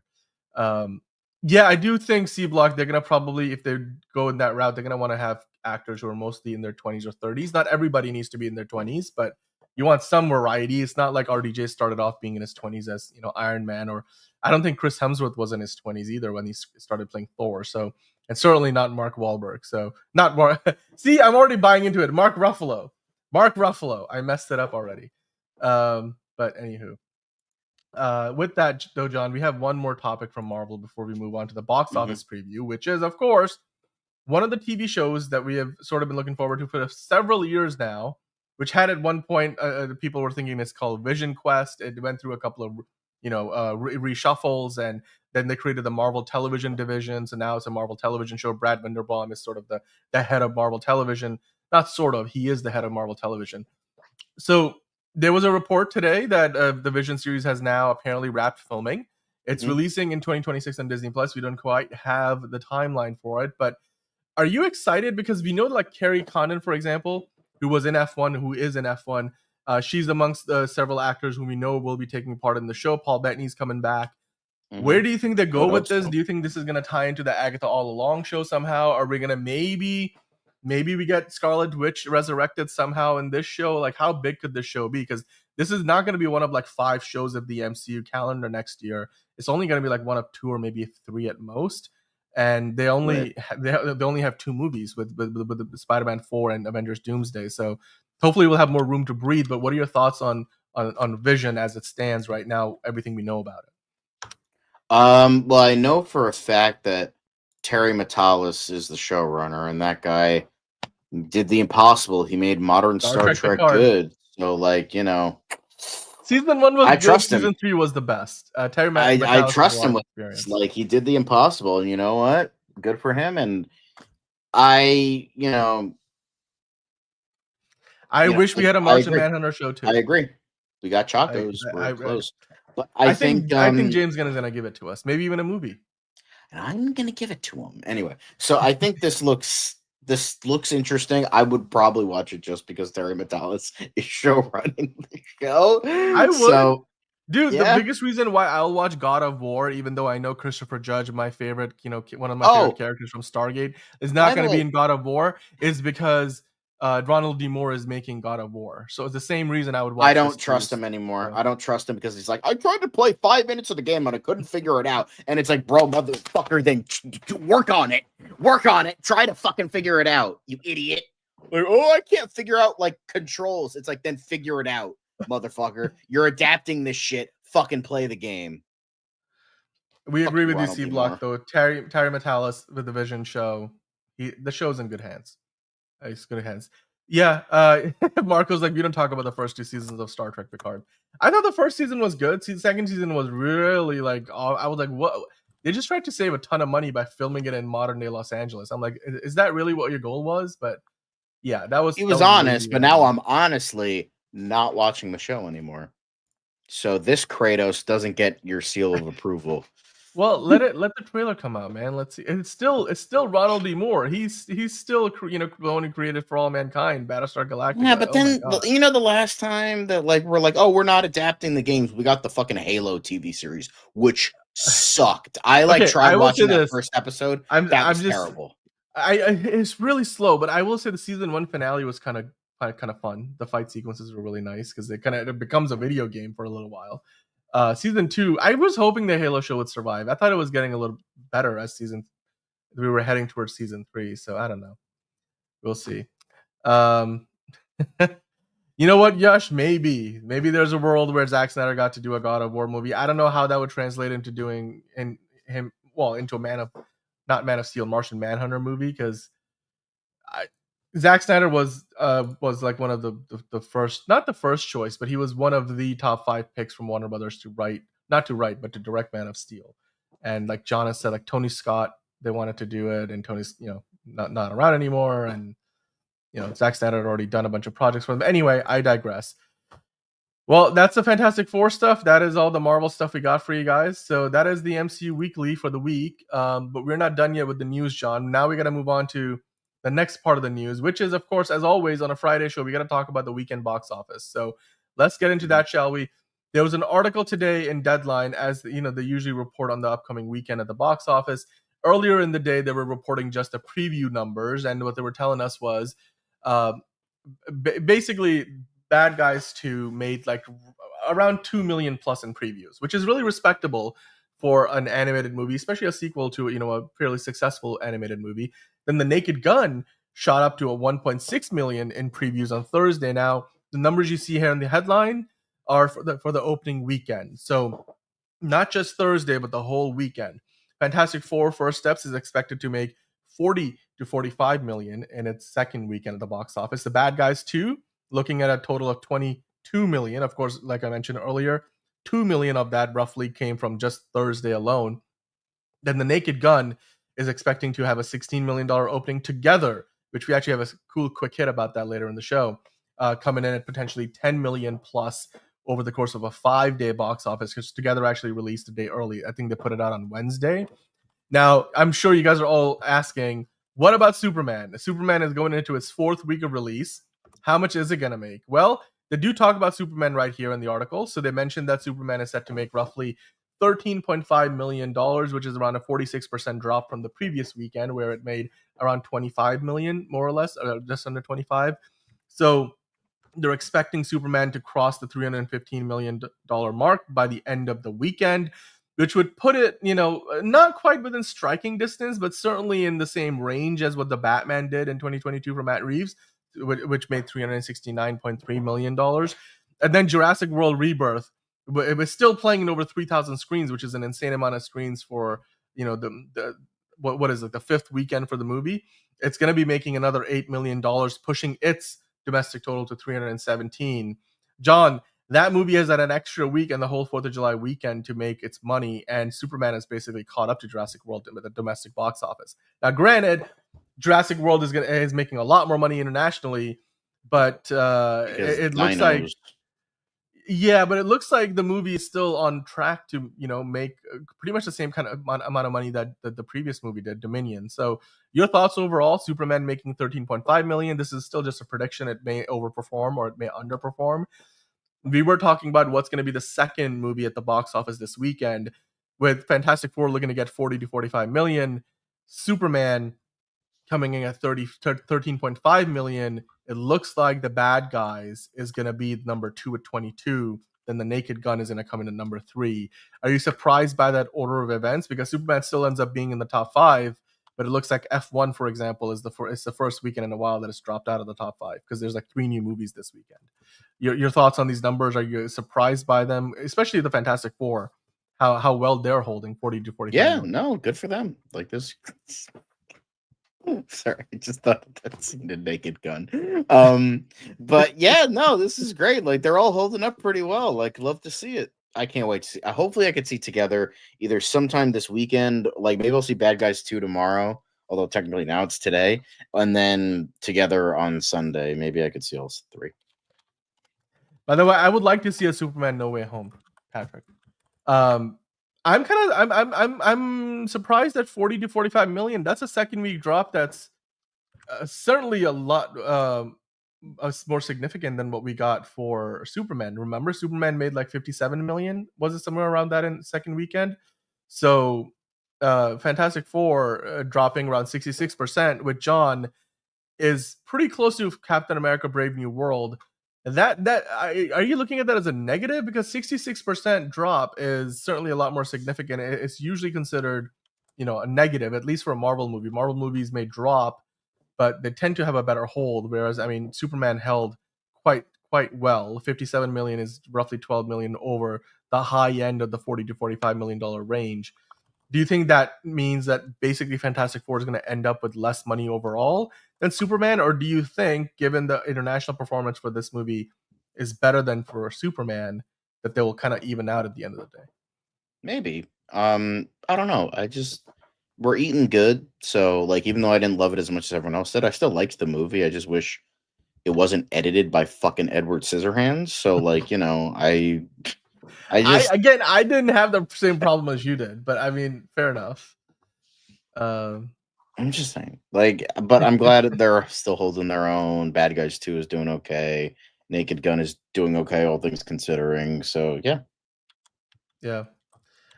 By the way, Yash, like, try to keep the comments somewhat family friendly if you can. But hey, that's the box office weekend. Superman looking to come in at 4th place.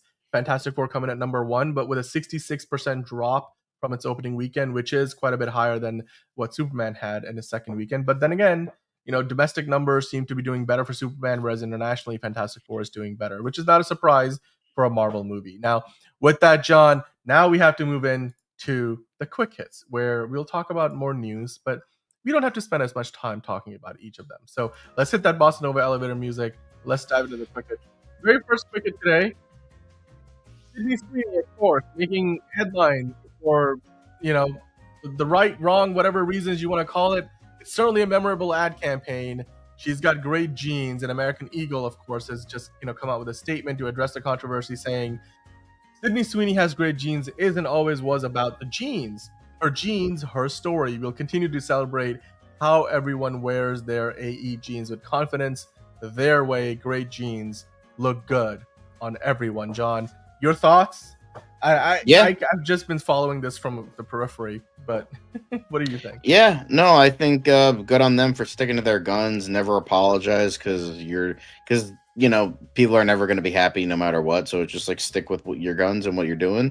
I think it's a fun. Like, I don't really care about the ad campaign. It's just the fact that now everyone has lost their collective shit over it. More people. It's the Barbra Streisand effect. Hi, hello. Where it's like, because you made such a big deal out of it, now people are going to pay attention to it more. I could have sort of like, this wouldn't, like, for instance, Sydney Sweeney had a fucking Dr. Squatch I remember that campaign. Dr. Squatch, and like it was like pretty successful. Like it became like a meme for a hot second, and then people kind of forgot about it, even though it was still running. But the fact that like now this was like a whole fucking thing, and now people are just like losing it, and people are gonna fucking start buying them. I kind of want to buy. Like, I can't fit into American Eagle jeans, but I kind of want to buy a pair now. So.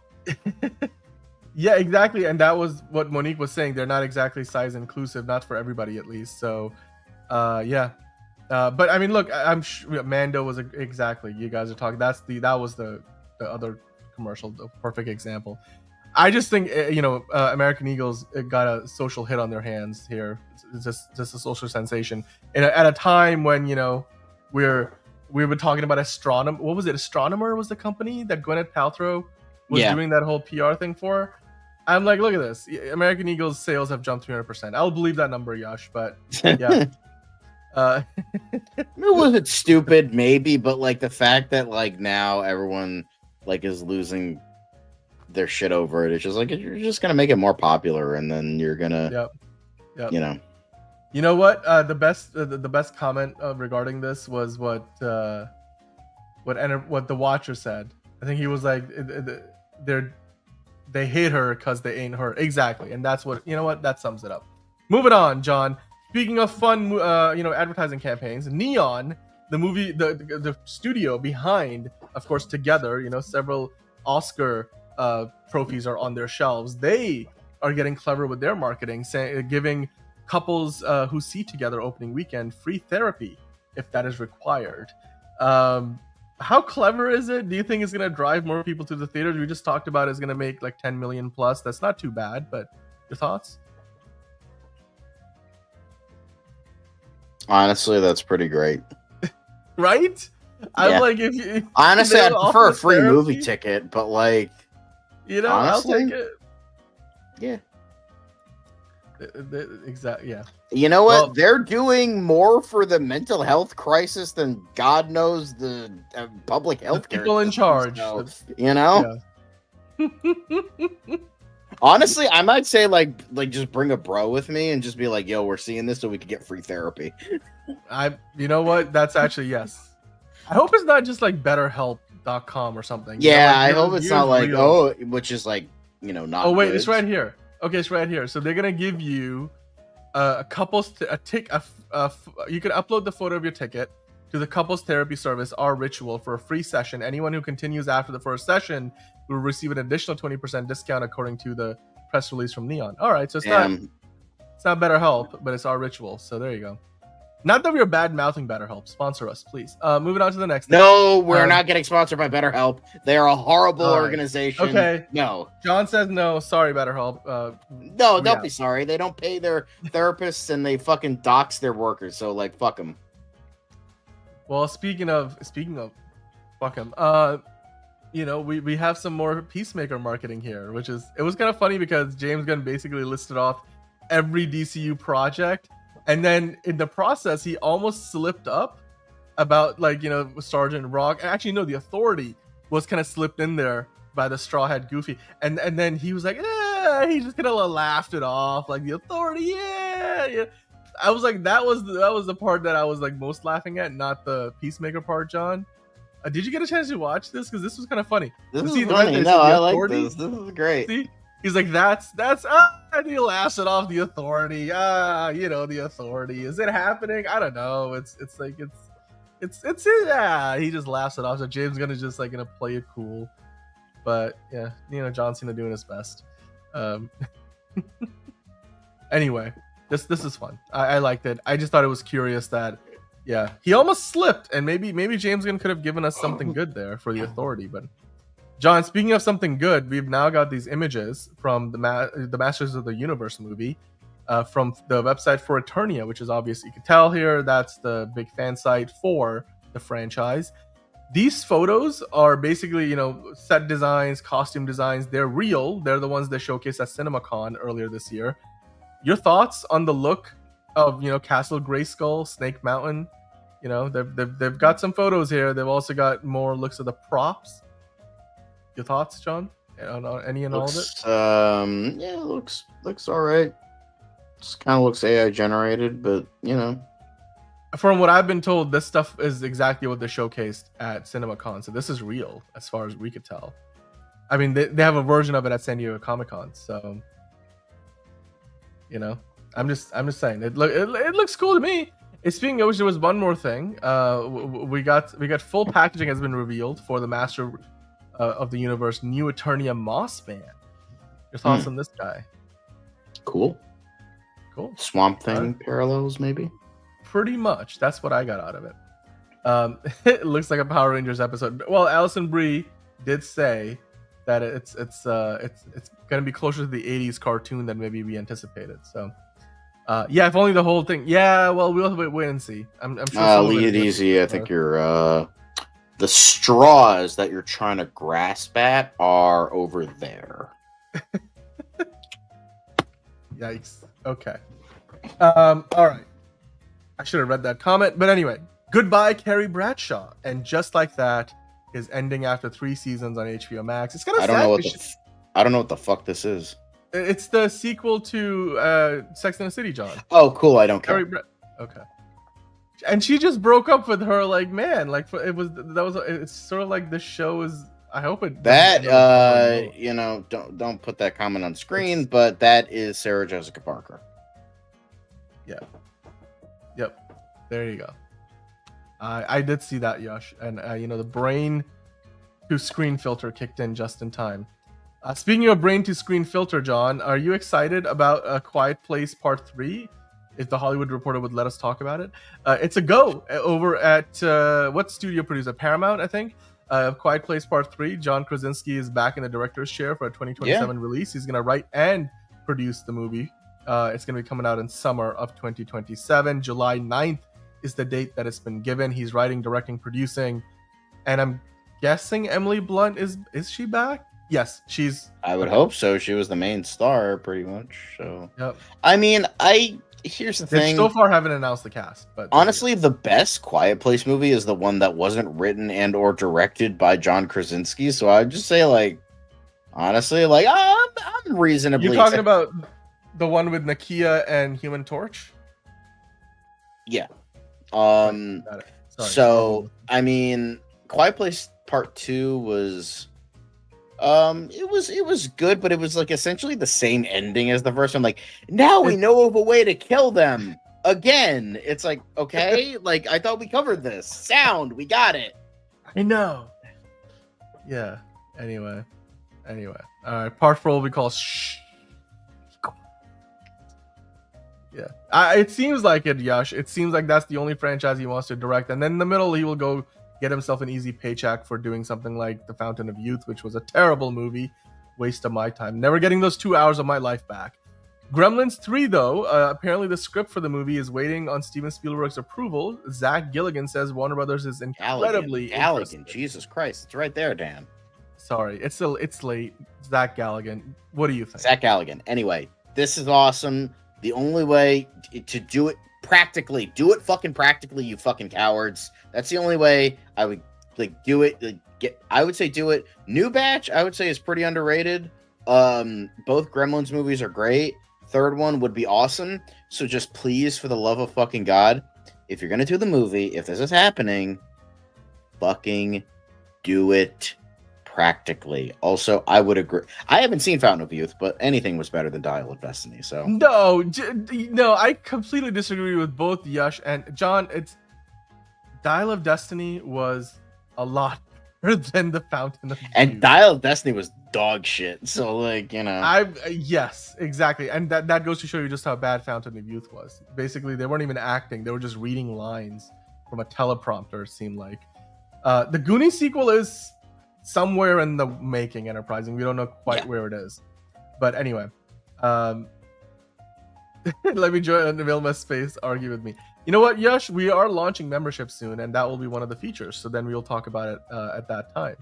But it's a privilege, But I'm sure we will bring you on one day.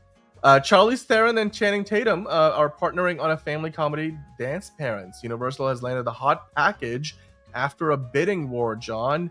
Following the success of Happy Gilmore 2 and with The Naked Gun making its return to theaters this weekend, it looks like the comedy genre is indeed looking to make a big comeback.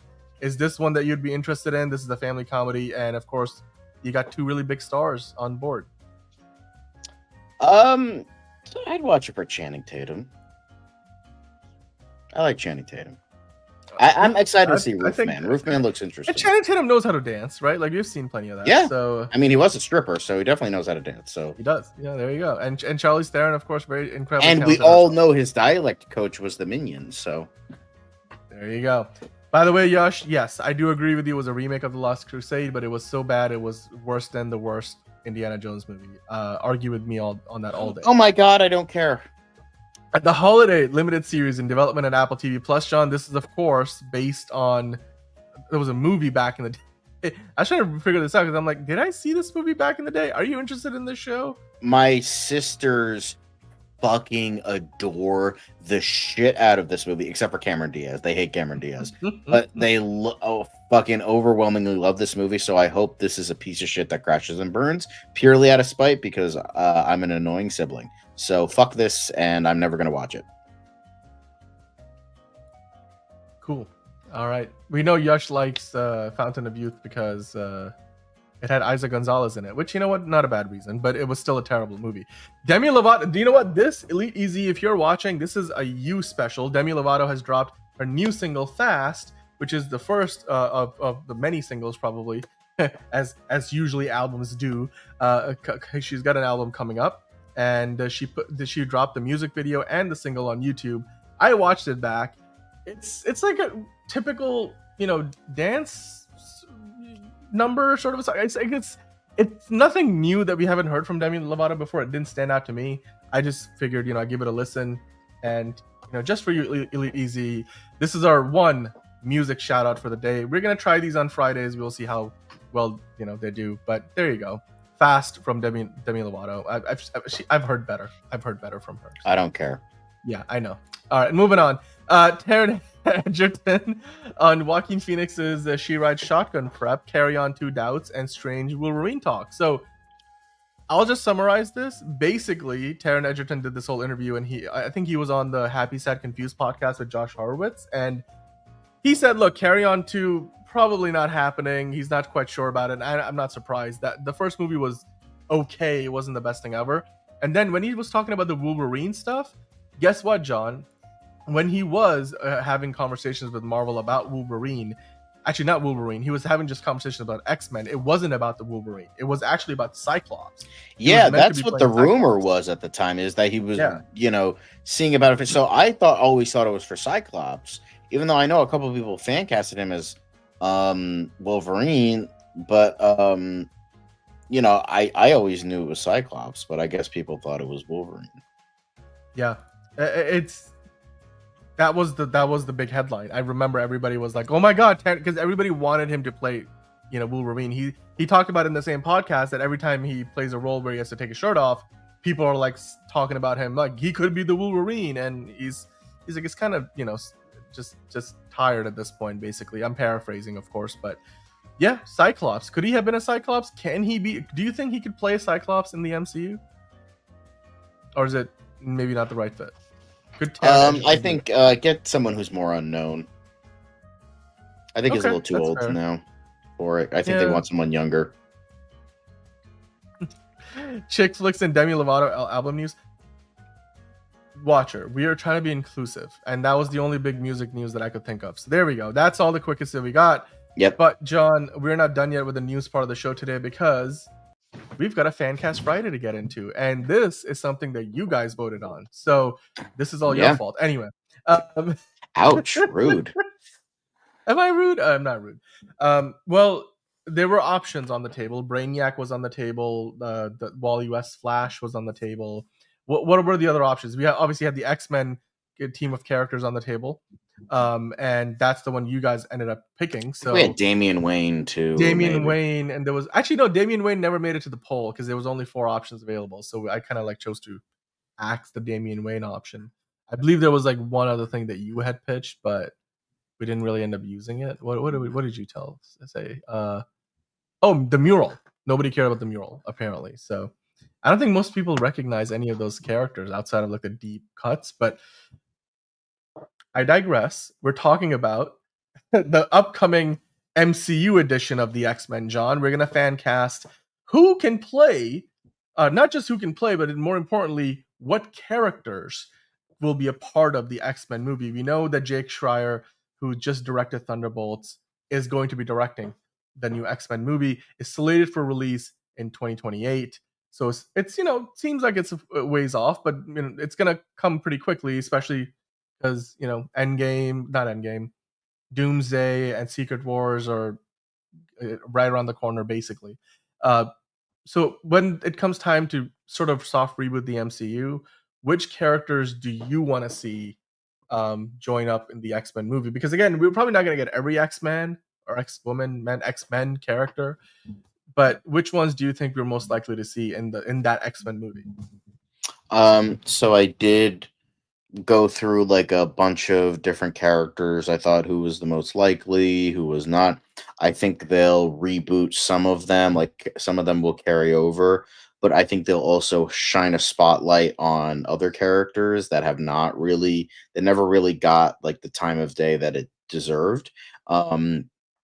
So I too love Pedicures money. we were just talking about, Taron Egerton as Cyclops. I think they'll probably have Cyclops in the movie. I think they'll probably, I think they'll definitely have Cyclops because it's just like he's the leader, like he's a popular character, even though Scott's kind of a dickhead. But I think they'll probably have Cyclops in there because, for just he's sort of like this weird in between where he's so popular, but at the same time everybody hates him.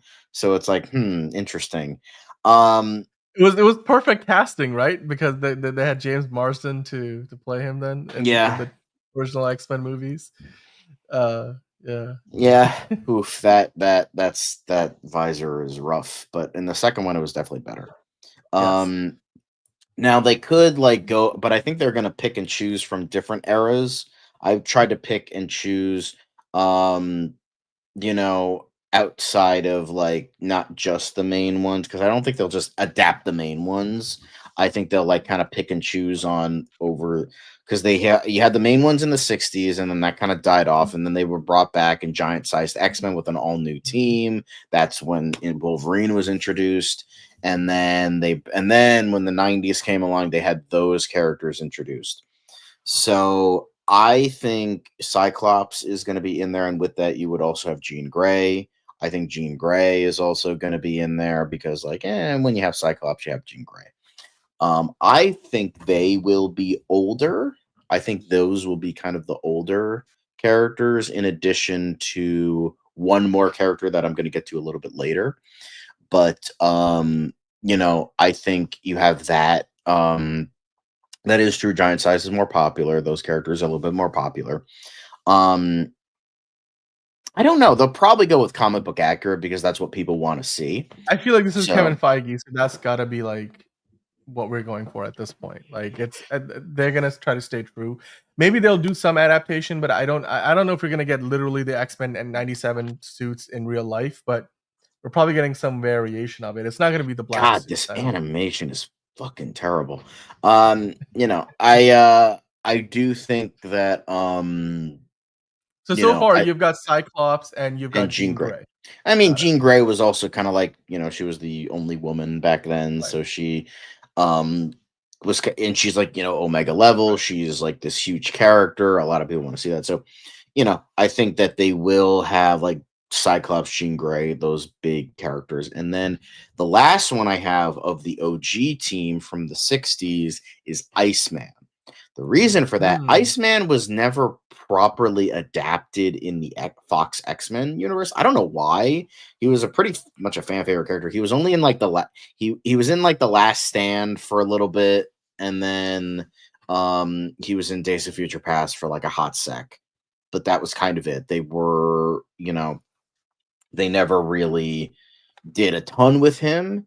And so I think they're going to bring in Iceman, and those are the only OG ones they're going to bring in. I think. He did a great job, and like you said, Days of Future Past. I did like him. He the actor, I forget the name. Sean Ashmore.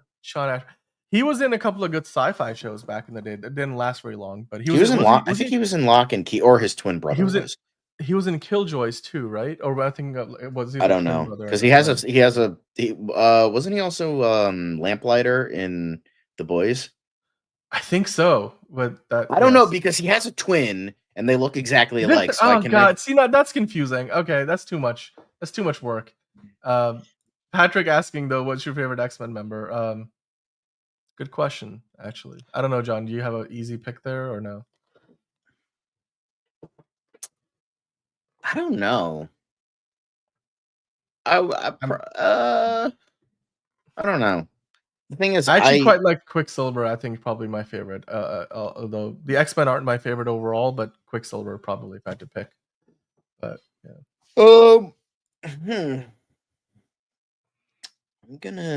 I don't know. I really don't know. It is a good question. The Watcher can't even pick it himself. Yeah, because it's just like I feel like it's a basic bitch answer. Go with fucking Wolverine because Wolverine is everyone's favorite fucking X-Men character. So but difference is Superman isn't a bitch like fucking Cyclops. But anyway, so in terms of the OGs, keep on going. I think Cyclops, they're going to have like a mix of older and younger. I don't think they're going to be like super old, like 50s or anything. Like maybe like 30s. And then you're going to have the super young kids that are like, late teens, early 20s to have like sort of the young, relatable crowd. But at the same time, you're going to have like the mentorship of some others. And then, so the OG, but I think Cyclops and Jean Grey are going to be older, and then Iceman is going to be like one of the younger ones, like he usually is in the comics and some adaptations. So there's that, and then the next two I have are from giant-sized X-Men. The first one I have is Storm. Now I feel like Storm is kind of an interesting character to bring in, because she's an amazing character and she's really powerful. And I feel like Storm in the Fox X-Men movies, Halle Berry did an okay job, but I feel like they didn't do as much as they should have with her. And I feel like that's kind of based on Halle Berry's acting ability, like in those movies, or at least the direction, because it's just like, I feel like watching that character, like, don't get me wrong, I love those movies, but I feel like watching Halle Berry, I'm like, I feel like either she's impeded by the lack of direction or she just couldn't get there, or maybe it was the writing, maybe there was more with her and we just didn't get that. I don't know. But like the best scenes we got of her were probably in Days of Future Past, but like that was most of the case because that was like them no longer being afraid of being in a comic book movie, since the MCU was pretty much at peak at that point. Yep. But I think do you know what happens to a toad when it's struck by lightning, John? What happens to everything else? Exactly. Yeah, like just avoid that shit like that. That was a Joss Whedon line too. So, and usually he's very good with dialogue. That was not a good line. But I think Yes, let's not be prejudiced. I mean, whoever the cast is going to be a great pick. Yes, anyway. I think, but I just like she's just has this character as more depth, and I feel like we didn't get that with Halle Berry's Storm. So I think they're going to bring Storm. Plus, you could do some stuff with Black Panther because I know they get married in the comics, so they might be able to do something with that if they reintroduce Black Panther into like with the reset. They like bring a new actor in because I know like Damon Idris was like considered at one point. So I think it would be cool to bring in Storm. This is where I really think that they're gonna try to do a bit of a merger of some kind rather than just starting with a clean slate, because like what do you do with Nakia and like Black Panther Jr.? Like what's his name? What's the name of the character? I forget his name. I never watched Wakanda Forever, so I don't know. They named it after the father. Why am I forgetting? T'Challa was basically T'Challa. It was basically they gave him the same name. So I'm like, you can't really like wipe them from existence, and people are speculating is it going to age them up? Well, you know what it's like. It's people. No, you can't do that. So I really, okay, they won't do that. Is probably another way of putting it. So and look, Halle Berry, I agree with you, did not get a lot of screen time in some of those the early X-Men movies, and I don't know if it was. I don't think it was her acting ability. She's an Oscar-winning actress. I think it was more. No, I know. I just think they didn't give her enough to do. Like, quite frankly, she was underused compared to what she's in the comics, like you said. And that's why I think they might need a different Black Panther. That wig was bad. Yeah, not good. Yeah. I will say the mohawk in Days of Future Past was definitely her best look. I mean, I will say the chick who played her in Apocalypse did a good job with what little she had. Alexandra Shipp. forgot. Yes. I think she did a good job. Like, I think, she had more to do in that movie, so there's that. Yeah, so I just feel like there was something missing. Maybe it was she wasn't doing much. Maybe it was her, maybe it was Bryan Singer, maybe it was the writing. I don't know. But I just feel like with Storm, there's an opportunity to, like, same with Iceman.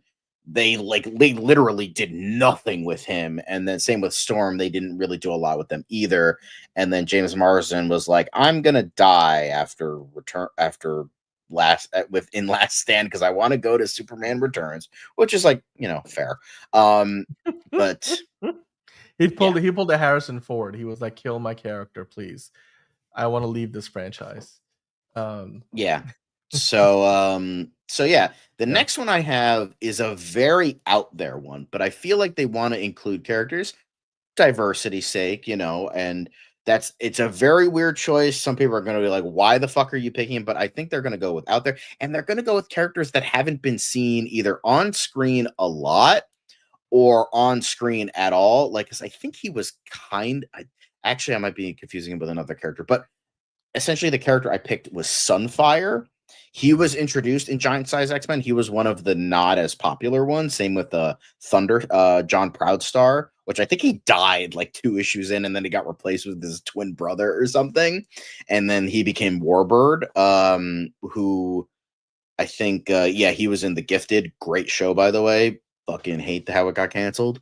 But so Sunfire, it was a casualty of the whole rights deal, like Disney buying Fox. Yeah. So Sunfire, he's kind of an interesting character. I think he's an Asian character, and I don't know. He hasn't been seen before, so I wanted to pick someone who could do a lot of intrigue. Sunfire is I don't think he's Omega level, but he's definitely very powerful. And I want characters to, this was his original costume. Some of these original costumes were oof, but that's how it is. But we love it anyway. We love it. But yeah, I just think he's from what little I know of the character, I just think he's powerful, he's interesting, and they want to do like some DEI stuff, and bring him in. Now, I'm not just saying like bring him in for a diversity hire. I'm not saying that at all. I'm just saying it's nice because the whole thing based around mutants is like racism allegory. So like, might as well bring in. It's built into the material. You can't. Yeah. So like, it makes. You have Storm in there, and like bring Sunfire in too. Yes, Mutant and Proud. Mutant and Proud. Legion. Yeah, Legion was way better than The Gifted. I'm just saying The Gifted for what it was. Legion was the best X-Men show ever. Legion is one of the best. It's the best comic book show we've ever gotten. Period. It's crazy. It's like. I was reassessing I was like, what did I watch? Like, I need to look at the world differently after literally every single episode of that show. Anyway, go ahead, Tom. But yeah, there were a lot. There's a lot of characters. I'm just talking about the main team of X-Men that they're going to focus on. I think Sunfire. Like, we're talking about like the Jake Schreier directed upcoming movie X-Men in 2028. Like, that's what we really want to focus on for now. Like, get the fuck out, Andrew. What? That fucking terrible pun. Get out of here. They did cast a really diverse cast back in the day as well. But John, okay, so now we have let's see, 2 more. You got Cyclops, Jean Grey, Iceman. You picked Storm, Sunfire. Sunfire is the only character that we haven't seen. The Sunfire is the only character that I think Sunspot was in Days of Future Past. I think that was the fire character there, and I think he was also in New Mutants. But like a different version. And I think the next character I'm going to go with, she's a fan favorite, and somebody already mentioned her, is Rogue. She was done dirty in those Fox X-Men movies because the thing is, she didn't really do much, and it's a shame because like but I kind of blame it probably because of rights issues, because in the comics, the way she got her main like outside of her mutant power of like taking people's like energy and all that shit was Miss Marvel. She put Miss Marvel in a coma because she sapped her powers and energy. She was like in a coma for like days or maybe even like weeks or months, or I forget how long it was. And so they couldn't really do that with the Fox X-Men movies because they didn't own the rights to Miss Marvel. Mm-hmm. So she was just like this weak little kid who could just steal powers. And it's like, okay, with what they did with that was really pretty interesting. Mm-hmm. But I just wish I would like to see just just say like, obviously you can't do a thing now with Miss Marvel and Captain Marvel because that's weird rights things, not rights things, but like maybe they'll do it with timeline, but just say that she has powers. Just say that she has powers. She just has these mutant abilities, but like she also has these secondary abilities that she got, and you don't explain why. So I think personally I would like to see Rogue and Rogue done well. Like no slight against Anna Paquin. I like for the context of the time with what they did with her was good. It was good writing. I think she did a very good job. How again, Oscar winner, you know, however, I want to see powerhouse Southern charm Rogue. Like that's the Rogue I want to see. Like that would just be. I mean, who would you pick? Because I mean, Sadie Sink they were saying might be playing Rogue in Spider-Man. Yeah, no. Who I know Nando V Movies did a really good fan casting. Way back when of like all the X-Men characters. He did a really good job with them, and he knows better than me, I feel like, because he's watched way more stuff. But I think he for Rogue, he picked a whole bunch of different actresses, but some of them were Caitlin Dever, Haley Lou Richardson, Lily James, and Mackenzie Foy. I think any of those actresses would be really good for the. I think his favorite for the role was Haley Lou Richardson, and honestly, I believe it. I think she would do a really good job. This is gonna be a little out of left field, but I feel like Jessica Williams from Shrinking could do really well. I don't know that actress, so I don't really. Like she, okay, I think just because. Okay, I'm so fucking sick of this shit. Like, oh, because Margaret Qualley could do a fucking Southern accent and drive away dolls doesn't mean she will automatically be a great Rogue. Remember, she was like, she said that she doesn't want to be tied down to a franchise. She's not interested. She's like, and she saw the same comparison herself. She was like, just because I did that doesn't mean I need to play every role like that. Anyway. Well, that leads me to the next pick I have is Gambit. However, I don't think they're gonna bring in Channing Tatum. I'm about to make a name for myself because I think they're going to want to age all of them down. Yeah. But don't get me wrong. I would love to see more Channing Tatum Gambit. Like from what I saw of him in Deadpool and Wolverine, all the clips and memes I saw, fantastic, amazing, love it. However, I think they're going to age them down, most of them. So the ones he looks that like 25 at most in that photo. I'm just kidding. He doesn't. No. But I think the older ones, are going to be Cyclops, Jean Grey, Storm, and maybe Sunfire out of the ones I've chosen, and then Iceman, Rogue, and Gambit would be the younger ones. Now, obviously, you could have other characters that have not appeared very much, like Jubilee. I don't know why you would want Jubilee. Jubilee kind of sucks, but like, you could also do other characters. Like you can put Beast in there. You could maybe like Bishop, but Bishop is kind of awkward because what they should do for two reasons for why Bishop is awkward. One, because it brings in the whole Days of Future Past alternate future thing, which they probably don't want to touch. And then on top of the fact, everyone constantly forgets that Bishop isn't black. Even Marvel forgets that Bishop is not black, even though he was played by a black guy in Days of Future Past. But does it matter? Like, is that core to the character's identity? Okay, he is one of the few Aboriginal superheroes.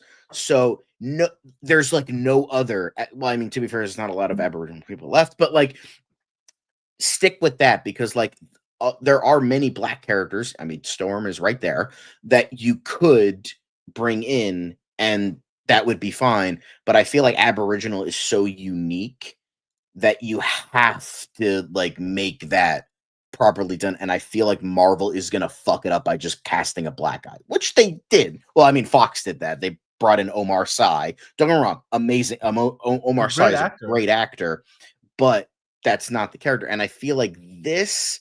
Like I know I'm picky and choosy with like, oh, this should be specific. This shouldn't be specific. This I think matters.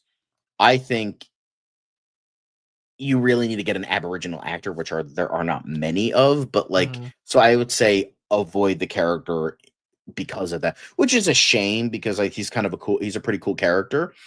But I just think, you need to either get the character right or don't do it at all. Because I feel like if you're like just kind of doing a one-dimensional thing of just look, just kind of not one-dimensional, but like surface level, like he looks black, so make him black. It's like no, that's not the case. Like try to actually make the character work. And I feel because there was literally a comic that was made that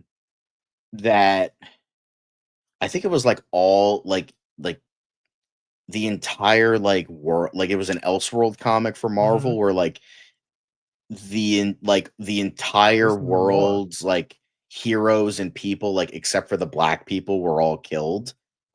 But Bishop was like one of the few that said it. And then my friend was like, because he reads everything, so he's like, yeah, Bishop isn't black.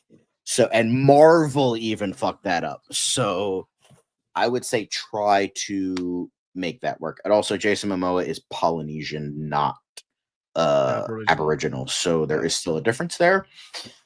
But that's why I say try to avoid Bishop, because Bishop is a can of worms, both timeline wise and casting wise. So I would say just try to avoid that. Not saying like you should. I think they should try to do it, but do it right.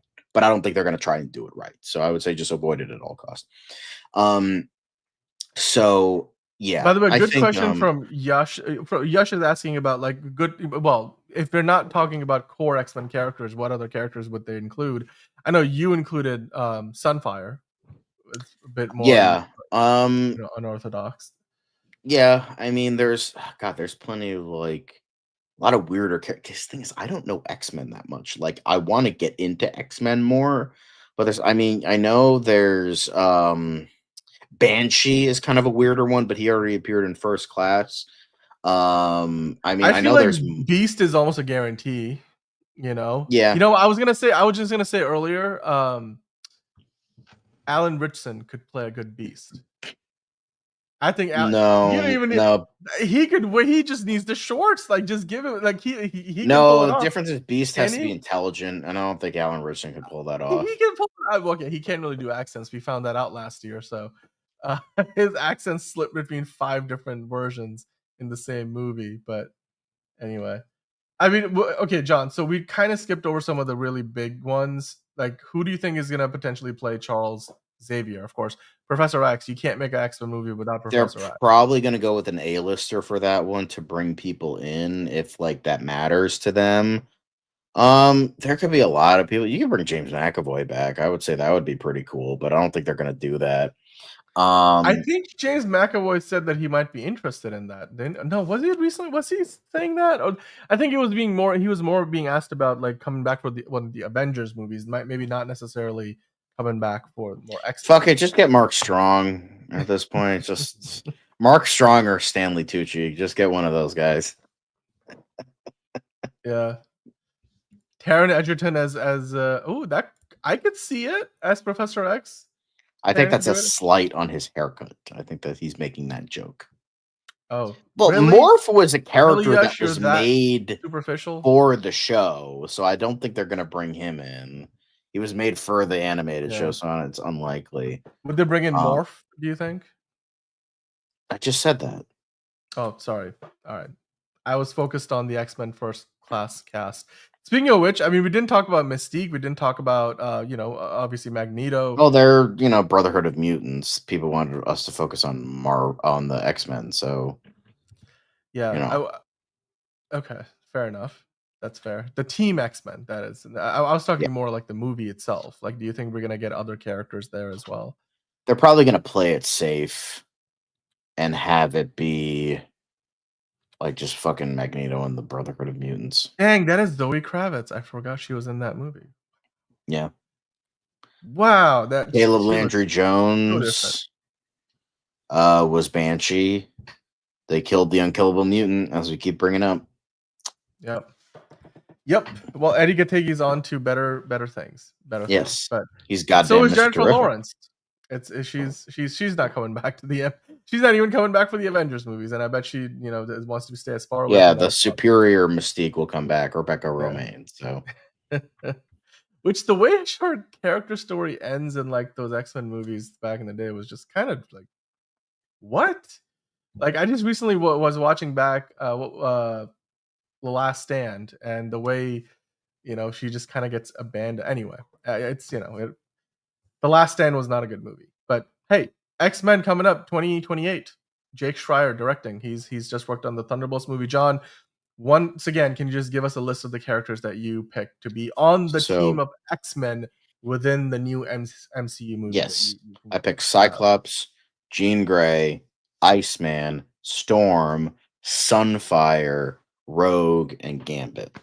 7. Gotcha. I think that's a good, I think it's a good. Of course, we would imagine Professor X.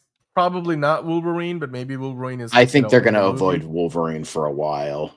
So, do you think they can get away with a movie that doesn't have Wolverine in it? Like, do they need Wolverine at this point to be in X-Men First Class says hello? It's true. He did have a tiny cameo, but anyway. Oh, fuck yourself. Like, okay, we will go do exactly that. All right, cool. Colossus or Angelique, those are also good options. But again, maybe not in the first movie. Good casting, happy 3D model, enjoyed it. Well, with that, guys, let us know in the comments down below what you think about John's casting. I thought it was an amazing list of names. You had a nice mix of younger characters, probably a bit on the older side as well as some of the more unorthodox names that I can easily imagine Kevin Feige being like, let's bring in a few of those. We don't want to use up all the big names straight away. They might have other plans for them as well. Let us know in the comments down below what you thought about Fancast Friday. John, of course, you are the purveyor of the fan castings. I think we can probably bring these back and do more of them in the future. So we'll see if we want to maybe do a casting for specific characters and see what actors we want to bring in. The Watcher loving the idea of Margaret Qualley playing Rogue, even though she's kind of said no. Like, she made a comment saying she doesn't want to get tied down to a franchise, but hey, if it's a perfect casting, maybe they'll be able to convince her. But it's big enough of a paycheck or not. But hey, we already have Franklin Richards in the MCU, so we and Miss Marvel. So there's quite a few mutants to work with already. But with that in mind, guys, let us know what you thought about the fan casting. Some of you guys loving it in the live chat, some of you guys not so much. We'd love to hear from you. And with that, we have come to the conclusion of the news part of the show, the Also Curious centric part of the show. But we're not done yet, John, because right now, as I usually like to say, it's time. It's time.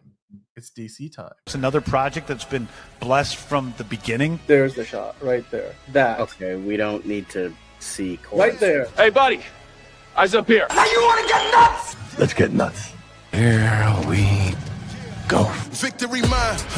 Ask me how am I doing? I'm telling you, really, I'm doing sublime. I never wait in a stewardess line. I just go do it. I'm moving my time. Really had nothing to do with it. How am I moving? I'm moving like you want to shine. Follow my lead. Don't listen to lies. I had to put me all on the line. That's why I know that victory's mine. I prefer Jared Leto. Hunka, hunka.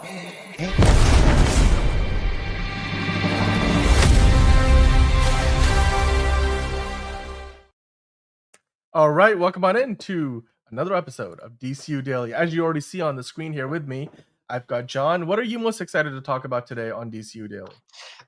Yash hating our intro. I think it's because it features video of Superman, and he hates Superman. So, well, sorry, Yash. If you're watching and you're not enjoying it, then it's the door is that way. But anyway, we're talking about a lot of different things on DC. We got Superman, Clayface, Peacemaker.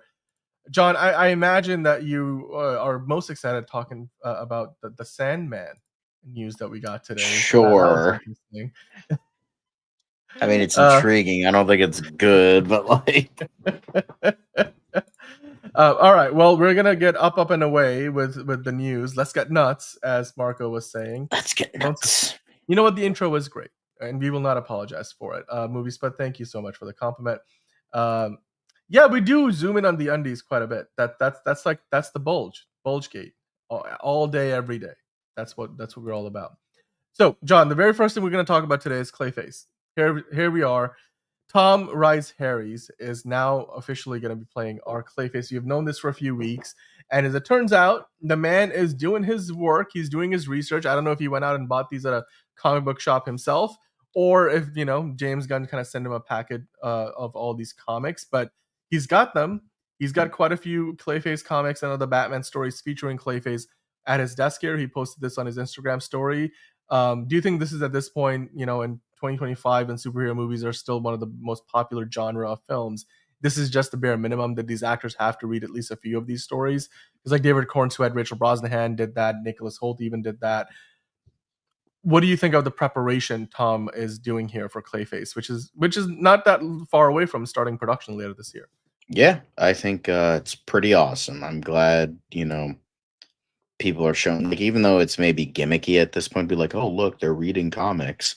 But it just, I don't know, it's just nice to see where it's like, some people were embarrassed during like the 2000s. Don't make it based on comics, even though we're making a comic book movie. Because it's Mike Flanagan. Mike Flanagan, boom, He wrote 2 the words, script, Mike James Flanagan. Gunn That's loved all I it. say.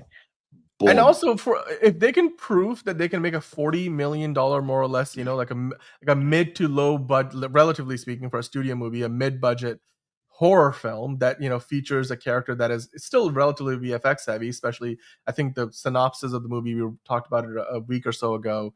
They might start off on the tame side, but they will work their way up in terms of making it the more fantastical version of Clayface, maybe even the same one from Creature Commandos. So yeah, I mean, it's if they can prove that this movie can be successful, that they don't need to spend $150 million making it, that can open the door for a lot of other stories that the comic book universe features for both Marvel and DC, but especially for DC in this case, because Peter Safran, as James Gunn like to say, is infamously cheap, as most producers should be, and so they want to be efficient with the money that they have. They want to be budget conscious.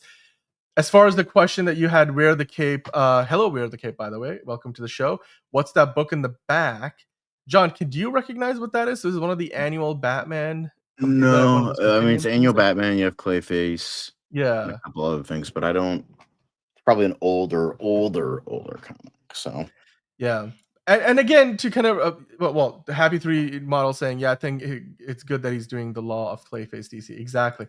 Yes, look, it's not like they're making it a priority in the sense that it's like all of a sudden the next, biggest thing on their schedule. It's one of several projects. Supergirl right now is the biggest priority, and I don't think Clayface is going to flop. As long as it's good, the fact that it could be made for 40 some odd million dollars, like remember Joker, the first one they made for 80 million, and that movie made $1 billion. Not every movie that they put out there is going to do the same, but John, the fact that they are looking to spend less than 100 million, probably all included with marketing, like P&A costs as well, this movie could be profitable for as little as 200 million at the box office. And even Blue Beetle made like that much. Well, it didn't make 200 million, but it was, you know what I mean? Like you don't need to be as successful as Superman is, like not even close. Like Superman has made over $500 million. This movie needs to make less than half of that to be a profitable film. Not even just break even, to be actually make some profits. So the maths and it works out. So the math is mathing. So I think as long as they've picked the right man for the job, which Tom Rhys Harris does look like he is, it could work. And Elite Easy pointing out mid-budget projects were missing from the DCEU. They needed to hit a home run each time, and they did not succeed. Plus, people like me want other characters used besides the same 5, the big ones, like obviously the Trinity and those characters. So, yeah, something like The Fly could happen too, given that it's James Gunn. It's very possible. George is here. Good morning to you, George. I hope you're enjoying your breakfast across the pond. We love seeing you on the show each and every time. All right, so it's a happy Saturday morning to George. And for those of you watching on the West Coast in the US, it's still Friday night for you. So the next thing we're going to talk about, John, is, of course, Tim Burton's Batman films.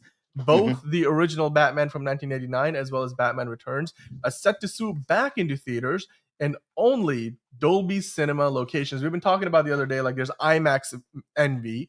And of course, other movie theaters are trying to pipe up their PLFs that are non-IMAX PLFs, like premium large formats like Dolby Cinema. And it looks like they have got themselves a bit of an exclusive. So basically for an exclusive one-night engagement at Dolby Cinema locations, we are going to get to see a back-to-back of Batman and Batman Returns. So speaking of want to get nuts, you can go get nuts and watch the remastered versions being played at over 160 Dolby Cinema locations at AMC theaters across the United States. This is, of course, the very first time, that both of these films will be presented in Dolby Vision and Atmos, which is why they're remastering them for it.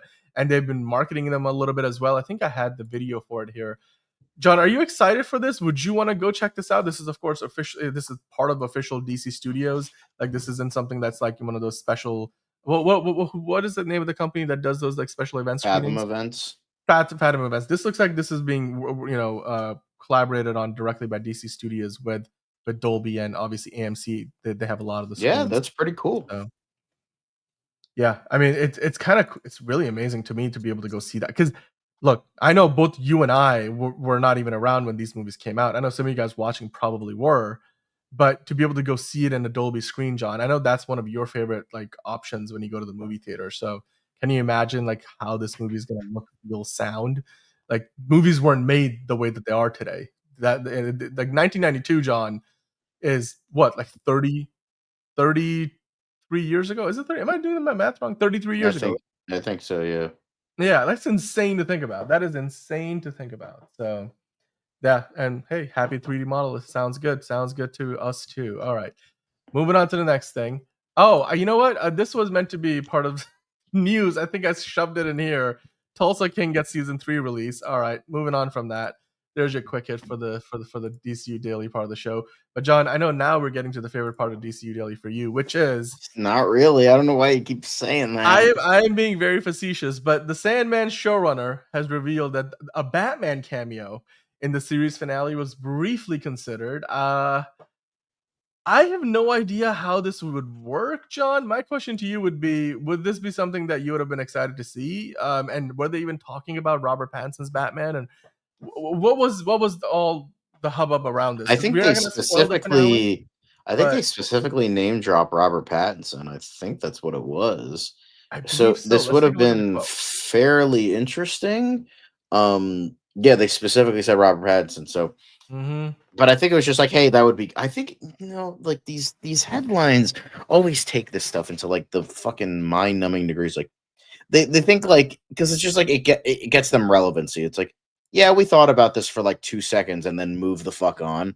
It's like they're like, oh yeah, that could be a cool deal anyway, and then like they move on, but then they mention it because it's like, oh, Batman gets clicks, Batman, gets people to notice shit, and this is a dead franchise now because Neil Gaiman's an asshole. So, here we are. Yeah. Well, I mean, the showrunner of Sandman clearly loves the IP, and he has mentioned that he would want to go back and do more in the future, and hope Alan Heinberg saying that. Yes, of course, Steven. We did that like right at the top of the show, by the way. But yeah, I mean, Alan Heinberg clearly loves Sandman. He would like to do more down the road, but I don't know if he's ever going to get a green light. Remember how hard it was for Netflix to even put up the kind of money that they had to for Sandman? They almost felt obligated to finish season 2 because they were like, we put so much freaking money into this. We don't want this thing to just be just left hanging. But yeah, it's interesting, not necessary. I don't even know how it would work. Like, Robert Pattinson coming in for a finale, but there we go. That was the news. Now, John, there were some other news regarding, as far as streaming DC projects go, because I saw this on the Direct, and I was kind of disappointed because they've apparently removed 4 DC superhero TV shows from the platform. Of course, we know a lot of times when this happens is because these shows are probably not being watched very much. They might have streaming deals with other services. So, like, it might end up on a Pluto TV or Tubi, or it might be going to Netflix, stuff like that. So, they might have signed an exclusive deal, and where basically they will make more money than keeping it on their own platform, or simply, they're just don't want to keep paying low royalties for them to sit around and nobody watches them. But the biggest surprise amongst the 4 you could see on screen, John, at a time when they're working on a new Teen Titans movie, right? I felt like this show, I have no idea. I don't believe the idea that nobody's watching this, right? It's like, this Teen Titans is the best Teen Titans in my opinion, and I'm just surprised that this is not on HBO Max anymore. It's one of those shows that I would every once in a while go and tune into. Yeah. Like, did you watch it? I actually never watched this show as a kid. I never watched it since. So, I mean, maybe it just like It's just like the whole thing that David Zaslav hates animation, and so he just removes it because that's what there was the grand exodus of at least like with Teen Titans, it's an older show, so you can find it on like DVD or somewhere else, or like, but all these other shows, the only way you could find it is like through piracy or archiving, because they were shows made for HBO Max that are no longer on the platform. So yeah. It's really surprising to me that Teen Titans ends up being one of those 4 shows, because when you look at the other 3, Static Shock. Okay, I also love Static Shock growing up. That was one of my favorite shows as well. That actually also bums me out quite a bit. By the way, Teen Titans is available to stream on Prime Video, so it's not like it's not available anywhere. So if you want to watch Teen Titans, you have Amazon Prime, you can watch it there. Static Shock, on the other hand, John, kind of flew under the radar for a lot of people, but still, like, Static Shock feels like still ran for like 4 seasons though. 4 seasons on the Kids WB back in the day, not Cartoon Network. You can only now go and this and was buy technically connected to like the Timverse, so absolutely, like the whole Justice League and everything. I think however, the greatest con of this show, it raised an entire generation of people thinking that Static's name was Static Shock when it's just Static. Yep. I did love the Titans show when I was younger. Teen Titans. I think I maybe caught. I think with all these shows that came out, I probably caught like an episode here or there. I never like watched it religiously though. I was mainly like it was the main ones for me. This is where was, you like, and I differentiate, but yeah. Yours was Nickelodeon, yeah. Yeah, mine was. I mainly watched Nickelodeon, and Cartoon Network and Disney. Those were. I never watched like Kids WB or like Jetix and like that kind of shit. So I watched all of it. I actually, for me growing up, Nickelodeon was not as big of a deal until like I moved to the UK, and then SpongeBob, and those like Fairly Odd Parents and stuff like that. Although I did watch some of the 90s, like there's a lot of 90s stuff like Kenan and Kel and the game shows and stuff. But to answer Enterprising's question, yes, they are working on a Teen Titans movie. It's not greenlit per se. Anna Naguera is writing the script. She's also now writing the script for like 5 other movies. What was the latest one that they just said she's writing? Wonder Woman, right? She's doing Wonder Woman. She's doing Teen Titans. She's already done Supergirl, which is now been shot and is in post production. So it is being worked on, but it's not greenlit, which means that it's not a finished script. It's not something that Peter Safran and James Gunn have said, go ahead and make this movie. So they are working on it. They've been a bit coy about it in the past, but they pretty much confirmed that Anna Naguera is working on the script. So that's public knowledge at this point. I loved Batman Beyond, Patrick. Batman Beyond was one of my absolute favorites. I know, John, that was one of your favorites as well. I actually remember going to like the video store and getting like VHS tapes, and then later on like DVDs and VCDs of Batman Beyond, like renting them and watching them. It's like I would love for a Batman Beyond movie or TV show to come back. So yeah, absolutely love it. And Jackie Chan's Adventures. Oh man, that was a good cartoon. Did love that. Yep. Batman the Animated Series, Superman the Animated Series. It was a lot of good stuff. Yep. Static Shock. I'm shocked, John. Pardon the pun. I'm shocked you can only now buy it on digital. Like it's not even available to stream anywhere else. What I'm not shocked about is Aquaman King of Atlantis not being on there, because this 3-part animated miniseries was pretty much canceled before it even debuted. So it was sort of a lame duck thing. And obviously and this Aquaman was another made for HBO Max, but like it was a Max original back in the day. Remember it was when they were differentiating the two things. It was a Max original, and I think it was like supposed to be like partially canon to the DCU, but also partially not. Because it's like meant to be Jason Momoa's Aquaman, like not the traditional look from the comics or the animated stuff. Yeah, and I heard it was not very good because everyone forgot about it like 3 days later. I don't think anybody remembers it even existed, quite frankly. I mean, we remember because we talked about it, but Super Friends, though, another one, John. This one probably just because there's not really a lot of nostalgia for it anymore, because not a lot of people. It sort of is in that era where a lot of people who grew up watching it probably don't have. Nobody really remembers Super Friends, which is a shame because Super Friends, the most memorable. It was a fun show for the time. It's just, but today's standards is pretty dated. I'm not surprised it's not there. I do hope that people are able to still buy it like digital and stuff, but Yeah, so the last two, I'm not surprised that Super Friends and the Aquaman and King of Atlantis are not there, but I am surprised that Static Shock and Teen Titans are also gone. Which, I mean, Teen Titans you can get it on Amazon Prime Video, so they still have it. But I guess it's also maybe just a reflection of my nostalgia for it, like our nostalgia for it, right? So I mean, Yash also watched Super Friends, so there you go. Anyway, let's move on to some Superman talk. Speaking of Super Friends, John, there was a bit of box office analysis in the Hollywood Reporter. They send out a Heat Vision newsletter once a week, and in this August 1st edition of the newsletter, they kind of broke down like, okay, so where is Superman right now?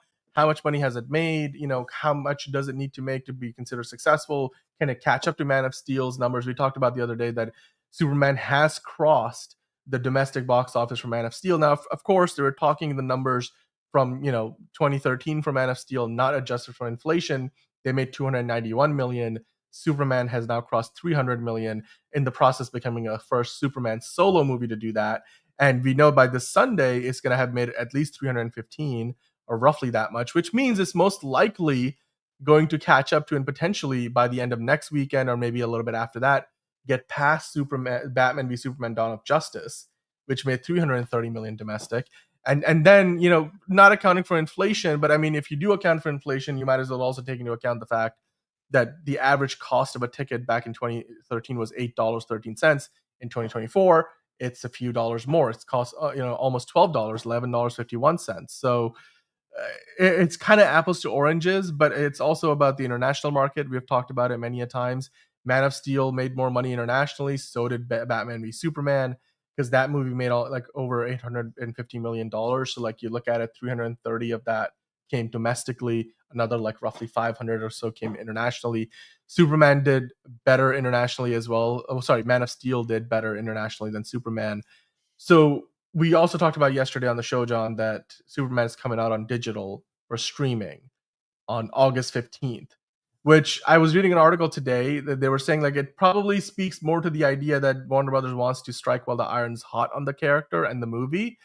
But just looking at these numbers overall, how high do you think Superman will ultimately go? We all did our predictions and we have a spreadsheet. We will go over it when Superman is out of movie theaters. But do you think that $700 million goal that they had in mind for the movie, a few weeks ago when it first released, is Superman going to be able to get to 700 million total? Because it's still almost 200 million off that number. I hope so, but it's more and more unlikely as the days go by. I think it'll reach 600. I don't think it'll reach 700. Yeah, it's gonna be. I find it hard to. They did say 640 to 700 million, right? So that's the key there. That if it gets within that range, 671 million is the number that Man of Steel had. So that would at least be comparable. And again, Man of Steel came out at a very different time. Box office numbers were different. There was the international market was different. We've talked about this at length. John and I was watching someone who breaks down the box office, and they also said another reason why it's suffering internationally. Anthony talking about Superman, it has to do with the Man of Steel didn't have to deal with the baggage. Yes, Man of Steel. I think, John, we have talked about this, right? Man of Steel didn't have the baggage of the failure of the DCEU that Superman does, and that's definitely not helping its cause. So yeah, but the question would become hey, how well does it do on digital? When are people going to rent it? Are people going to buy it? That will be interesting to see. But hey, if you are gonna go get it on digital in a couple of weeks' time, John, I remember for me when I was watching the movie, one of the best parts of the film were Ma and Pa Kent. But recently, Dean Cain, formerly known as Superman from the New Adventures of Lois and Clark TV show, which is one of the shows I grew up loving, and watched it every week, and I still think he made for a decent Superman, but Dean Cain, the person, is not so nice. I certainly, he's controversial. I don't agree with a lot of what he says. And recently he had made some comments about they made Ma and Pa Kent stupid rednecks. That's a choice. Obviously very condescending. Now recently online, as I've been kind of building up to here, the fans have been sort of like, been in Neva Howell's corner, of course. I cleaned your boots. I'll get them for you. Like, the accent just grew on me instantly. We all loved it in the trailer. Every time we see the movie, she's trying to fumble through a video, like a phone call with Clark, and then you see, Pa Kent, and the whole iteration of the Kents I really loved, and it seems like most people did too, John, because recently in this thread, for example, Neva herself kind of chimed in and said, look, thank you to everybody. I appreciate the support in these comments very much. I bear no ill will towards Dean Cain. He's entitled to his opinion. However, I strongly disagree with his characterization of my Pa Kent. And then she thanked, the other accounts that were basically out there just like spreading the good vibes. Where do you stand on this? I'm pretty sure I have an idea. But what are your thoughts on this? I think he's only grasping at straws here, because there was the scene with, her talking on the phone and like not getting how like speakerphone works. Mm-hmm. It's just like, but that's like a normal boomer thing, dude. Like, it's not nothing to do with them being. My dad does the same fucking shit. Like, he's not a stupid. He is one of the smartest people I know. Mm-hmm. So he does the same exact thing. Like, all the time. Me and my mom fucking make fun of him because he's like in like the living room across from the house, and we're like on the other side, and we hear him screaming on the phone. It's like, bro, if you have it on speakerphone, you don't have to yell. And then we hear the entire conversation. It's like, bro, you have a room, you have a basement, you can do that without and then the whole house hearing you. But it's just like, that's like a boomer thing. That's just like, people don't understand technology. But the thing is, they're still clearly intelligent because they have a successful farm. Mm-hmm. And they probably have a lot of emotional intelligence in regards to her child, and both of their child. So it's I don't know. And Elite Z doing a great job of summarizing it again. Neva has been around the industry for a long time, and for her, this was one of her big breaks, especially at the scale of a project like Superman, which this is certainly the most well-known character she's probably ever played. But the accent had nothing to do, with anything about like being rednecks or whatever, like you were saying. It was James Gunn just wanted to have a more comic accurate portrayal in his view of the Kents, and I think they accomplished that and more. I really loved. I love the Kents in Man of Steel. I love these Kents, just as much, and they're two very different iterations, and I love both of them equally as much. So exactly, I agree with Lady Z. It's just, it's what even though I don't believe for a second Dean Cain's rich, but the richer population just looking down on blue collar and Midwest America, because it's just that's a horrible category. Because I know a lot of people are going to say that, and there are a lot of rednecks that are fit into those stereotypes that are assholes and all that. Sure, but it's just Midwestern America. It's simpler folk, and simpler doesn't mean stupid, because the thing is, they can do stuff that I'm sure fucking changing a tire. Fucking Dean Cain probably doesn't know how to do that, but Midwesterners could probably do that faster than a NASCAR pit crew at this point. So, it's just it's all about what you're good at. And what a Midwesterner is good at is different from what a white collar person would be good at, or a blue collar worker would be good at, or just a regular Joe Schmo would be good at. We all have different things we are good at, because that's what makes us unique individuals. Exactly. Dean is being a fucking idiot. So absolutely, and it looks like Dean Cain also just kind of wrote off the movie before he even saw it. It's like that's the worst thing you can do. As just an audience member, watch the movie before you talk about it. Watch the movie because I've done it many. Here's the thing: I've done it many a times before. I'm trying to rectify that. We're judging a movie that I haven't seen. I've done that a lot in the past. I've tried to be better, and it still doesn't work. But I try to say, I heard this movie's bad, or I heard this show is bad, I heard this book was bad, or this album was bad. I can't say it's bad. For instance, I can't say, I don't know. I technically can't say Barbie is a bad movie. I never saw it. Could be the greatest thing since sliced bread. I just see a trailer. I just see a trailer, and I'm like, this seems like a movie that's not made for me, so I'm just not going to see it. But I can't say it's bad. Can't say it's good either. So I can, it's just that's just how it is. And Pruitt Taylor Vince's Pa Kent was Yeah, dude, fantastic. the sappy Pac, and he's I like, wanted you know, to he's see. just I a wanted to big see ass more bush. of them. I'm I like, wanted to see more of them. I That honestly, was one the of the thing. I spin-offs they get should why do. they were not shown a Yes. lot in this movie, because the whole Yes. thing was like realizing that his A lot human of it. parents were Exactly. better than his Kryptonian ones. Mhm. So I get why they were not, but I hope like in future films they are shown a lot, because I feel like they nailed it from what little we saw. Yeah, it was perfect. I enjoyed it so much. It had some of the best moments in the movie were with Ma and Pa Kent in those scenes, right? Like some of the most relatable human moments in the movie, which is exactly why they were there, like you said, John. So I agree. I think I was kind of skeptical with the way they've approached the Kents in the past and bringing in A-listers and such, that this was a very different iteration, but I couldn't have loved it more. And they just seemed like the two most approachable people in the entire movie, even more so than Clark Kent. But you know, that's where he gets his approachability from, right? And that's really a big part of the movie's message, like who he is as a person and like how much of an influence the Kents have had on him as his adoptive parents, more so than, you know, his birth parents from Krypton. So yeah. Johnny Rico's in the chat here. Hello, Johnny. How are you doing? Yeah, exactly. That's the good point. Dean Cain did continue in that same interview, and that post, and he said like, "Oh yeah, Peter Safran, he's also another, you know, former Princeton, you know, Tiger or something like what I forget. I think it's the Tigers. And he was graduated Princeton a year before me, but like he's never hired me, and I was like, okay, great. Like, why are you talking about yourself all of a sudden? But and I know a lot of good people in Princeton personally.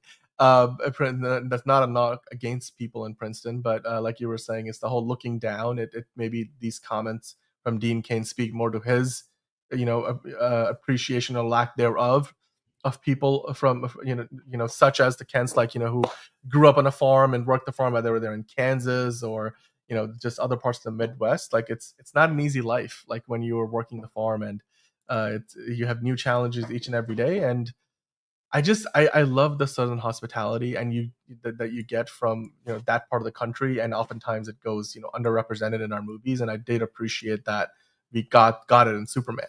And some of the moments, like you said, John, with the Kents were very relatable because they had nothing to do with them being from Kansas. It had everything to do with them just being boomers.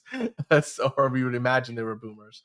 Now, speaking of other, you know, parts of the movie that we really enjoyed, John, I know that you were a big fan. I think everybody was a big fan of Nicholas Holt's Lex Luthor, and of course, he's got his own book. You know, Lex Luthor's Vision of a Better World. I wonder if there's anything in that book, like if there's actually like a secret book that they're gonna release one day. But we know what's on his shelf, John. We've talked about it before, but here's a look at some of the other photos. One of those is like the anchor from the new show we see where Peacemaker makes a cameo. I can't tell who quite the other three photos are. Michael Ian Yeah, Beck. Sphere. I think they're just random women. Do you think these do you think there's a story behind these? Like, are these just like generic Photoshop photo? Like, I can't tell if these have any value canon wise to the DCU. I don't know. I don't think so. Honestly, the chick on the left, she kind of reminds me like the vibe of like a very well-dressed live wire. I don't know why. Like, I'm not saying that that's it. I'm just saying I get that vibe. I don't know who the other ones would be. I think it's just like, this is my collection. And maybe these were women that were like they were ex-girlfriends that wronged him, so he put them in the pocket dimension. I mean, if those are his ex-girlfriends, then those look like very formal photos. But anyway, but I do love Mr. Handsome being there. Mr. Handsome gets his own photo, like and it's also bigger than most of the. He looks bigger than anybody else does in any of these photos, which is terrific to look at. I wonder what those books are. Like, I can't really read. I mean, somebody I'm sure is going to come up with what these books. Metropolis something, or Mathematical Universe, The Guardian, The Quantum Labyrinth. Those are the only ones I can read out. Our Mathematical Universe. Oh, you already said that. Spying Something Space. Yep. Cool. All right. Well, hey. Yeah, Mr. Handsome. I guess you could call me the anti-Scarlet Witch because I have vision. Good one. I'll let you ruminate on that one for a bit. But hey, John, we did actually get some insights into the other iterations of the Superman logo that were once in consideration for the movie. We're not talking about the crest here, You know, like in this, it's a little bit of a clickbait, like, you know, picture here, because the crest was, it seems like, at least from what we are aware of, James Gunn kind of stuck with that Kingdom Come iteration of the crest. But there were other alternate versions of the logo, and in the, you know, the type font. Like, this is the one we got in the movie. Yeah. But then Which is the kind person, of basic, but you know, it's still pretty good. yeah, it's like very clean, modern, basic. But like, you could call, you know, different ways to describe it. It depends on how, if you loved it or not, I guess. But Cloud Studios, who worked on these options, you could see they usually, when you're working on a logo, you'll, you know, give many variations, and they're usually, you know, very different, but also you'll get multiple variants of the same design.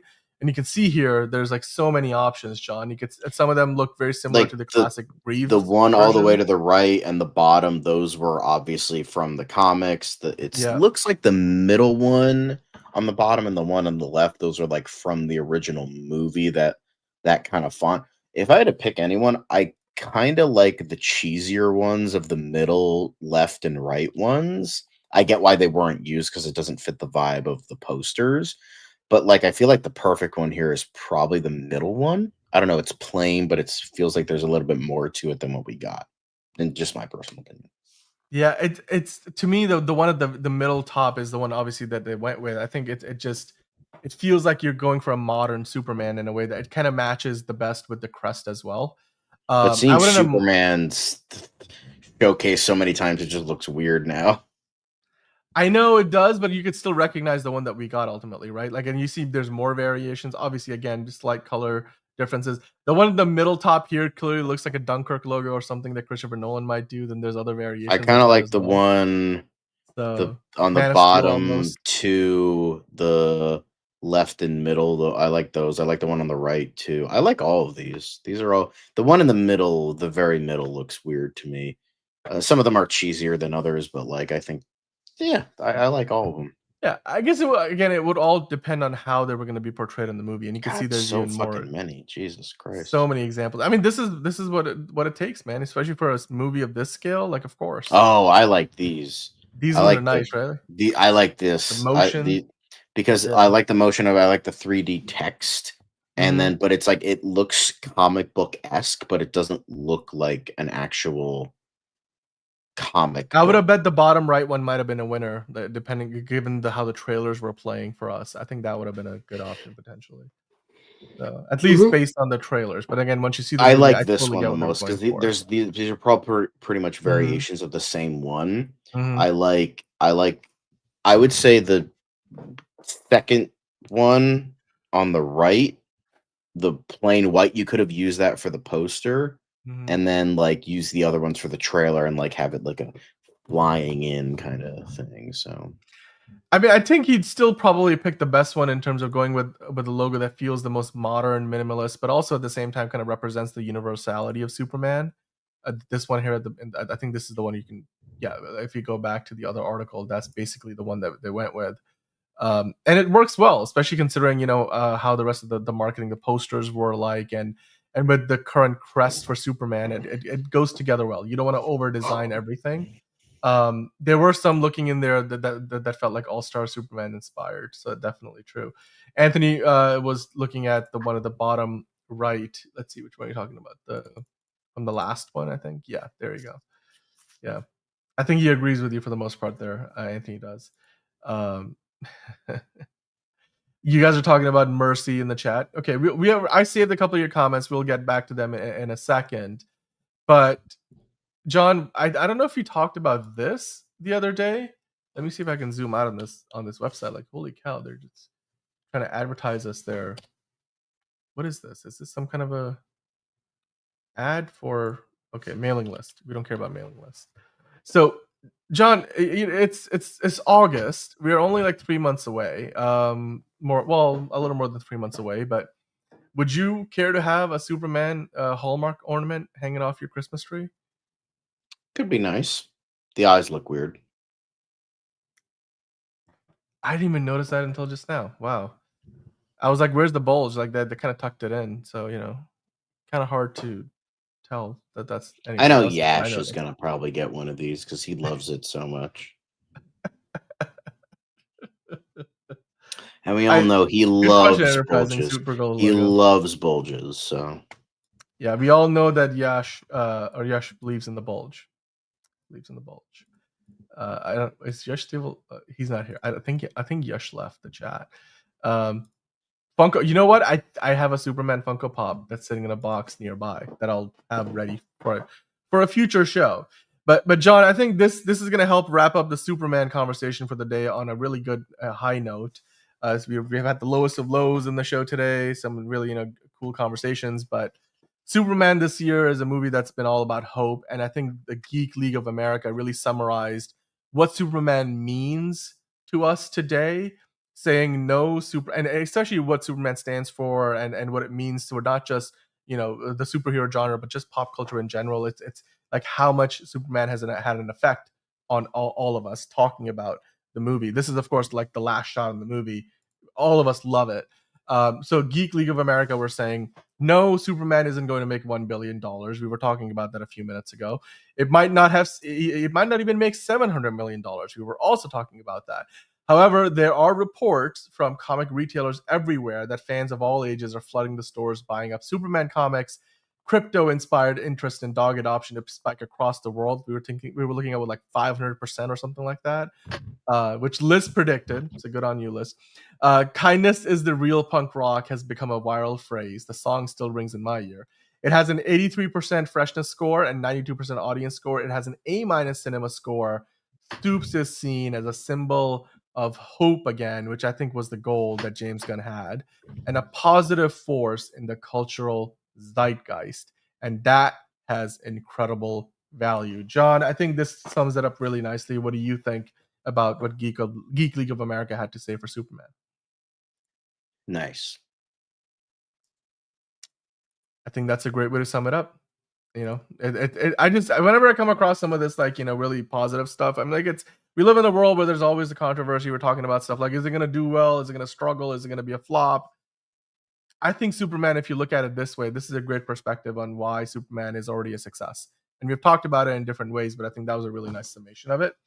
So now we do have some questions. Of course, it's a Friday show. Now we're basically into Saturday as we are doing it live, but we can't finish the show. We can't finish the week. We can't leave Steven Ortega and everybody else watching on their own for the weekend without doing a Q&A session, John. So let's do that, shall we now? We have a few comments from the live show. I'm going to bring those in first, and then I know you saved a bunch from the week that was, and you guys leaving comments in all the episodes. That's what we go dig from and find some of the best ones. But before we get to those, here's a few questions you guys just sent in that I wanted to bring in first. So this is from Patrick Ollinger. So Patrick, again, has been watching the show today. Do you think we will ever get Mercy Graves, who is Lex Luthor's girlfriend and henchwoman? She wasn't in this movie. We know she got blown up in BVS back in the day. Do you think no lines whatsoever? Mercy Graves is gonna be in the DCU eventually? I don't think she'll be the girlfriend because he probably won't. I think he has a reputation now. I don't think anybody's coming for. Yeah, they're gonna want that. But to be fair, Mercy Graves kind of in the animated series wasn't she like a robot essentially? I don't know. I watched only a couple episodes of that show.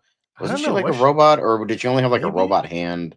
I forget what it was. I don't know if she was real or not, but yeah, Oh, Monique's got a number, 748 million, by the way, box office. I think we already have yours, but did we have Monique down for a number? Okay, yeah, we'll see. Yep. Enterprising saying she was just his bodyguard and assistant. So I don't know. I think this is an open-ended question. I'm sure we'll get a Mercy Graves eventually. James Gunn knows about the character, probably won't forget it, but I don't even know if you're gonna get Lex Luthor in the next movie. So quite frankly, yeah, Monique, you already gave us 748 million. Well, there we go. She's just restating that same prediction. So she's sticking with that number. So yeah. I don't think we'll get to that point, but all right, moving on to the next question. Great question, Patrick. Again, probably going to take a while. I don't see it happening in the next few years, at least not until the next time we see Lex Luthor as a featured character in the movie. Anthony asking, I have a friend who is a psychologist, and he broke down Lex Luthor in this movie. Psychologically, he said Lex is a sociopath with narcissistic personality. Oh yeah, I could have fucking disorders. told you that. Yeah. I don't got no I mean, degree, but at you least know he what it confirms is? it. He actually confirms that, he actually reaffirms that himself. He's like self-aware of that too, it seems like, right? Which Of made course, him even more I mad. know that envy fucking is my every second of my waking existence is consumed by envy. I know that, you fucking idiot, but I don't give a fucking shit. It's my calling. I'm gonna beat the fucking shit out of you through my clone. 1A. Yeah. Oh my god, the level of hate that Nicholas Holt's Lex Luthor exhumed throughout the whole movie. You know what it reminds me of? It could be like that meme of like Nice Pool and Wolverine, where Nice Pool is Superman. He's like, it's free to be kind, and then Wolverine is like, it's also free to shut the fuck up, and that's Lex Luthor.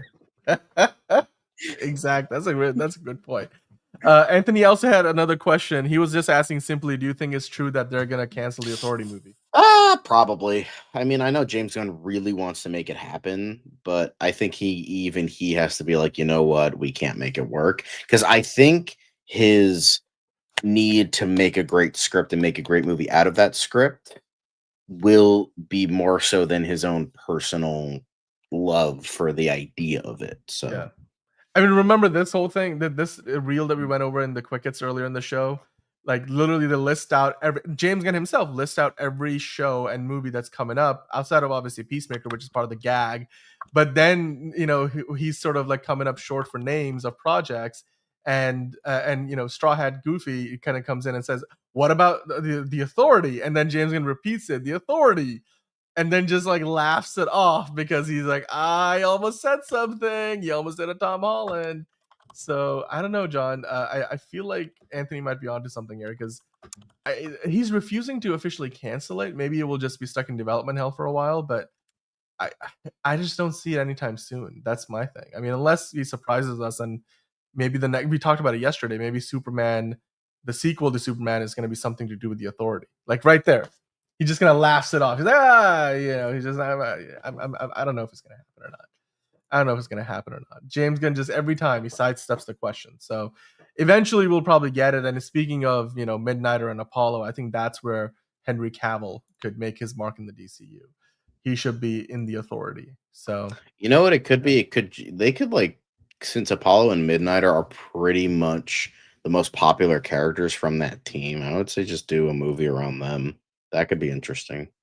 That could be like a perfect buddy cop superhero movie of some kind. I don't know. That could work. But hey, you know what, John? We have a few other questions that could also work, and these are the comments that you picked out. So let's get to these. The first one. I love John Cena's face right there. It was just like it stuck on his scrunched up face, and it was really funny. But the comments that we got throughout the week. God no. Cavill, please, no. Okay, I got the reference lead easy. Anyway, getting back to the Q&A session.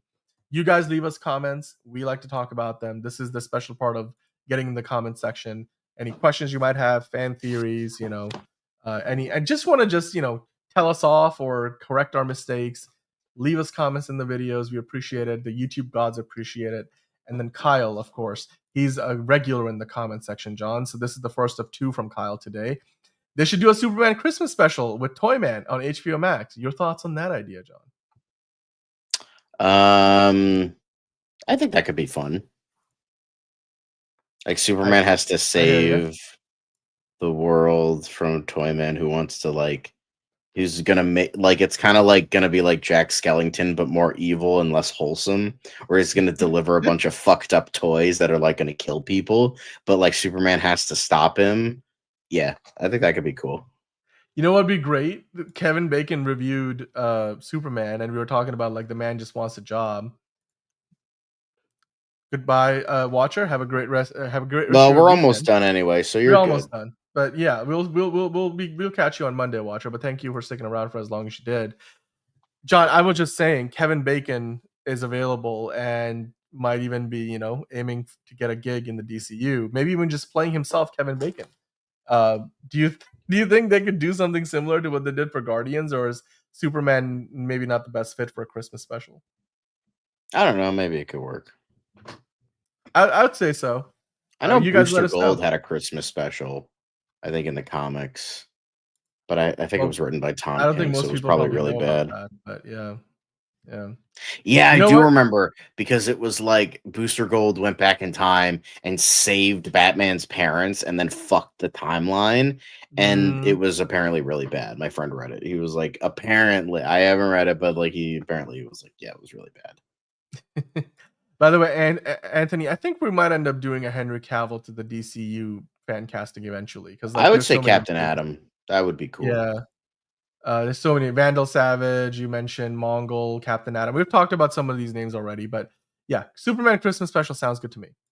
Thank you, Kyle, for that one. All right. So the next one we've got from Dallas Apollo asking, what about The Incredibles? One of the best Fantastic Four movies ever, John. I think this is from the Tier List Tuesday where we ranked all the Fantastic Four Yes. movies. And we apparently forgot to add The Incredibles. We should have put The in Incredibles there. on there because both of those would have been S tier. But yeah, that would have been pretty awesome. Yeah, Because you're The not Incredibles wrong. are truly the best Fantastic Four movies. Fair enough. Fair enough. All right. Then we have Takazel saying, "Wow, already made $900 million," which I'm pretty sure was facetious. Because I think he was referring to the Superman box office. We know the Superman's box office. I think. Let me see if I can find where it is right now. Not 900 million. It's like 527.656 million. I think again sarcasm because we were talking about how the Superman has now crossed the domestic total that Man of Steel did, which again, people who hate on it will be like, oh well, Man of Steel wasn't adjusted for inflation. If you did, it would have made over 400 million. But like we've talked about it at length, John. Your thoughts on this comment? You picked it out. Why did this stick out to you? I just thought it was a funny comment. Yeah, same. I think I did a laugh emoji in response to that one. So Uh, Steven asking in the next Superman movie, who would you like to see as the villain? We talked about this yesterday, actually. We spent like a good 20-30 minutes on Anthony, or Steven, actually, rather. Steven, if you want to go back and check that out, is in the last half of the show. We spent a good amount of time doing that. And that's why Brainiac was one of the potential Fancast Friday options for today. And unfortunately, Brainiac came in second. So we'll put up another poll next week, and then maybe we can do a Brainiac fan casting next Friday. So with that, though, John, we have one more comment. Again, bringing back in Kyle. I mentioned there were two of them. You picked two Kyle comments today. This one here, Kyle is saying, I'd like to see a cameo of a member from the Terrifics. Justice Gang could split up in Peacemaker and form a new group. So I think he's talking about Peacemaker Unlikely. season 2. You'd want to see a member of the Terrifics make a cameo, and then maybe Mr. Terrific splits off from Justice Gang and makes his own group. I just look. I know you talked about this, Sean, before the movie came out, but obviously now that the movie is out there and the way Eddie Gategi's talking about Mr. Terrific, do you really think we could see all that happen in a Peacemaker show? Because that just seems like you would have to spend, I don't know, like a whole episode at least doing a side quest where it's just about the Terrifics. I mean, this isn't a Disney Plus show where you go from watching a Boba Fett show to all of a sudden having an entire episode devoted to the Mandalorian, is it? Like, I don't know if that's what they're going to do with James Gunn writing and producing and directing Peacemaker season 2. That could be. I don't think they're going to split up anytime soon. There's no reason to split them up. So, they also have, Rex Mason to think about. So he should join the team. Nah, that ugly mug can't join the Justice Gang. Justice Gang? That's a cool name. That's a cool name. You're right. Nathan Fillion is so perfect as oh my god, he's the perfect Lantern. But I mean, ultimately, he can do two different lanterns effortlessly. He can, but you know what? Ultimately, I'm still gonna stick to my guns. Pardon the pun. That Guy Gardner probably bites the dust, and that's how we kick off the search for a new Lantern in the show coming up next year. Elite Easy saying, I think the Terrifics is coming in a Peacemaker. It would be cool. Setting up the Terrifics and Checkmate would work. I just don't think we're gonna get everything in Peacemaker because ultimately the show is still Peacemaker. So and they already have a lot of supporting characters. There's a lot of B plots that they have to cover anyway. So I don't know if we're gonna get it in Peacemaker itself, but maybe down the road. most overrated Superman villain that you don't want to see in live action. I think yesterday, John, you were just tired of all the evil Superman characters. So yeah, I would say had to just guess. don't do General Zod because that's the only other character we've seen too much of in live action. Just do a character we haven't seen in Save live him. action. Maybe save him for a few movies. You know, like I wouldn't mind a General Zod, but I just like you said, we've seen him like 2 or 3 times already. So Yeah. Enterprising saying Superman will probably hit 620 million when all is said and done. We'll see. As of right now, I want to predict that it's probably going to get to 600, but I don't know if it gets this like much higher than 600 million itself, which I think John and I, we are in agreement on that number a little bit. But hey, ultimately, like Elite Easy is saying, look, the movie was well received. I just said David Gunn. David Zaslav and James Gunn are happy. Warner Brothers are happy. DC Studios is happy. That's all that matters. So, yeah, I think that's what it comes down to.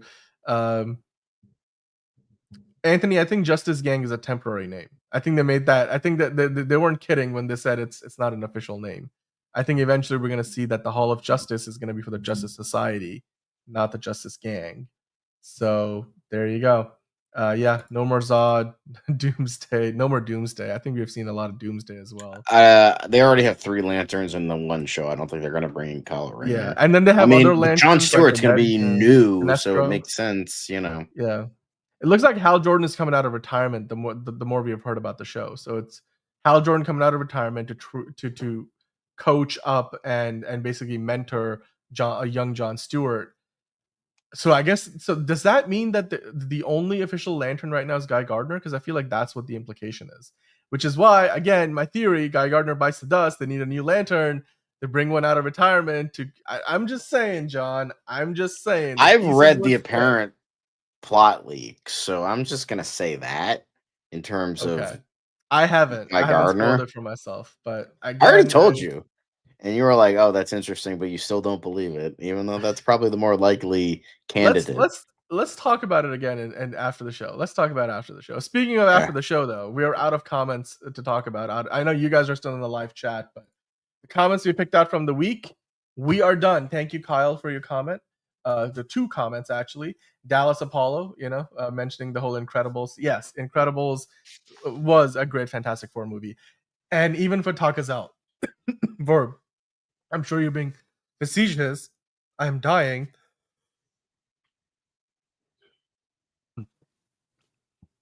And I'm back. This has happened a few times before. I swear. I will survive. I hope.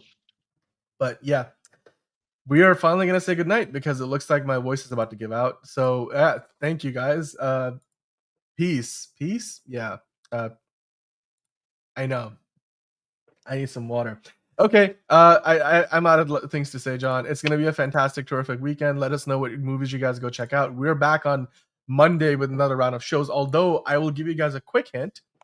Liz is seeing like 3 movies this weekend. She's not available during the week, but she was suggesting that maybe we do a special Sunday show. So if you guys want to see Liz and myself on Sunday talking about the movies in DC and Marvel, drop into the comments and let us know, because if you guys want it, then maybe we will do it. And I can tell Liz yes, but I haven't said anything yet. So that's just a hint. But if that doesn't happen, then John, you and I will be back on Monday, and it's going to be an amazing Monday, hopefully. Lots of news, lots of DC news, maybe lots of Marvel news. We'll talk about it then. Until Monday, though, John, hope you enjoy the Grand Prix. And as James Gunn would say, Superman will tell you to look up, Supergirl will tell you to look out. But of course, James Gunn would tell you this show, much like DC right now, has been blessed from the beginning. It's another project that's been blessed from the beginning. There's the shot right there. That. Okay, we don't need to see. Right there. Hey, buddy.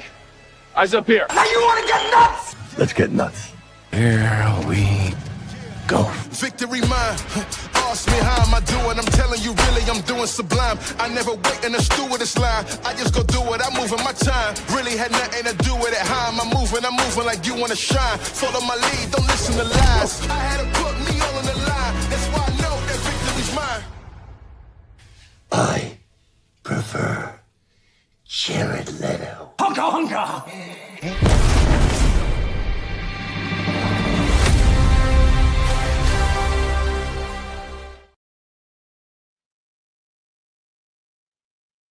Nothing? Okay.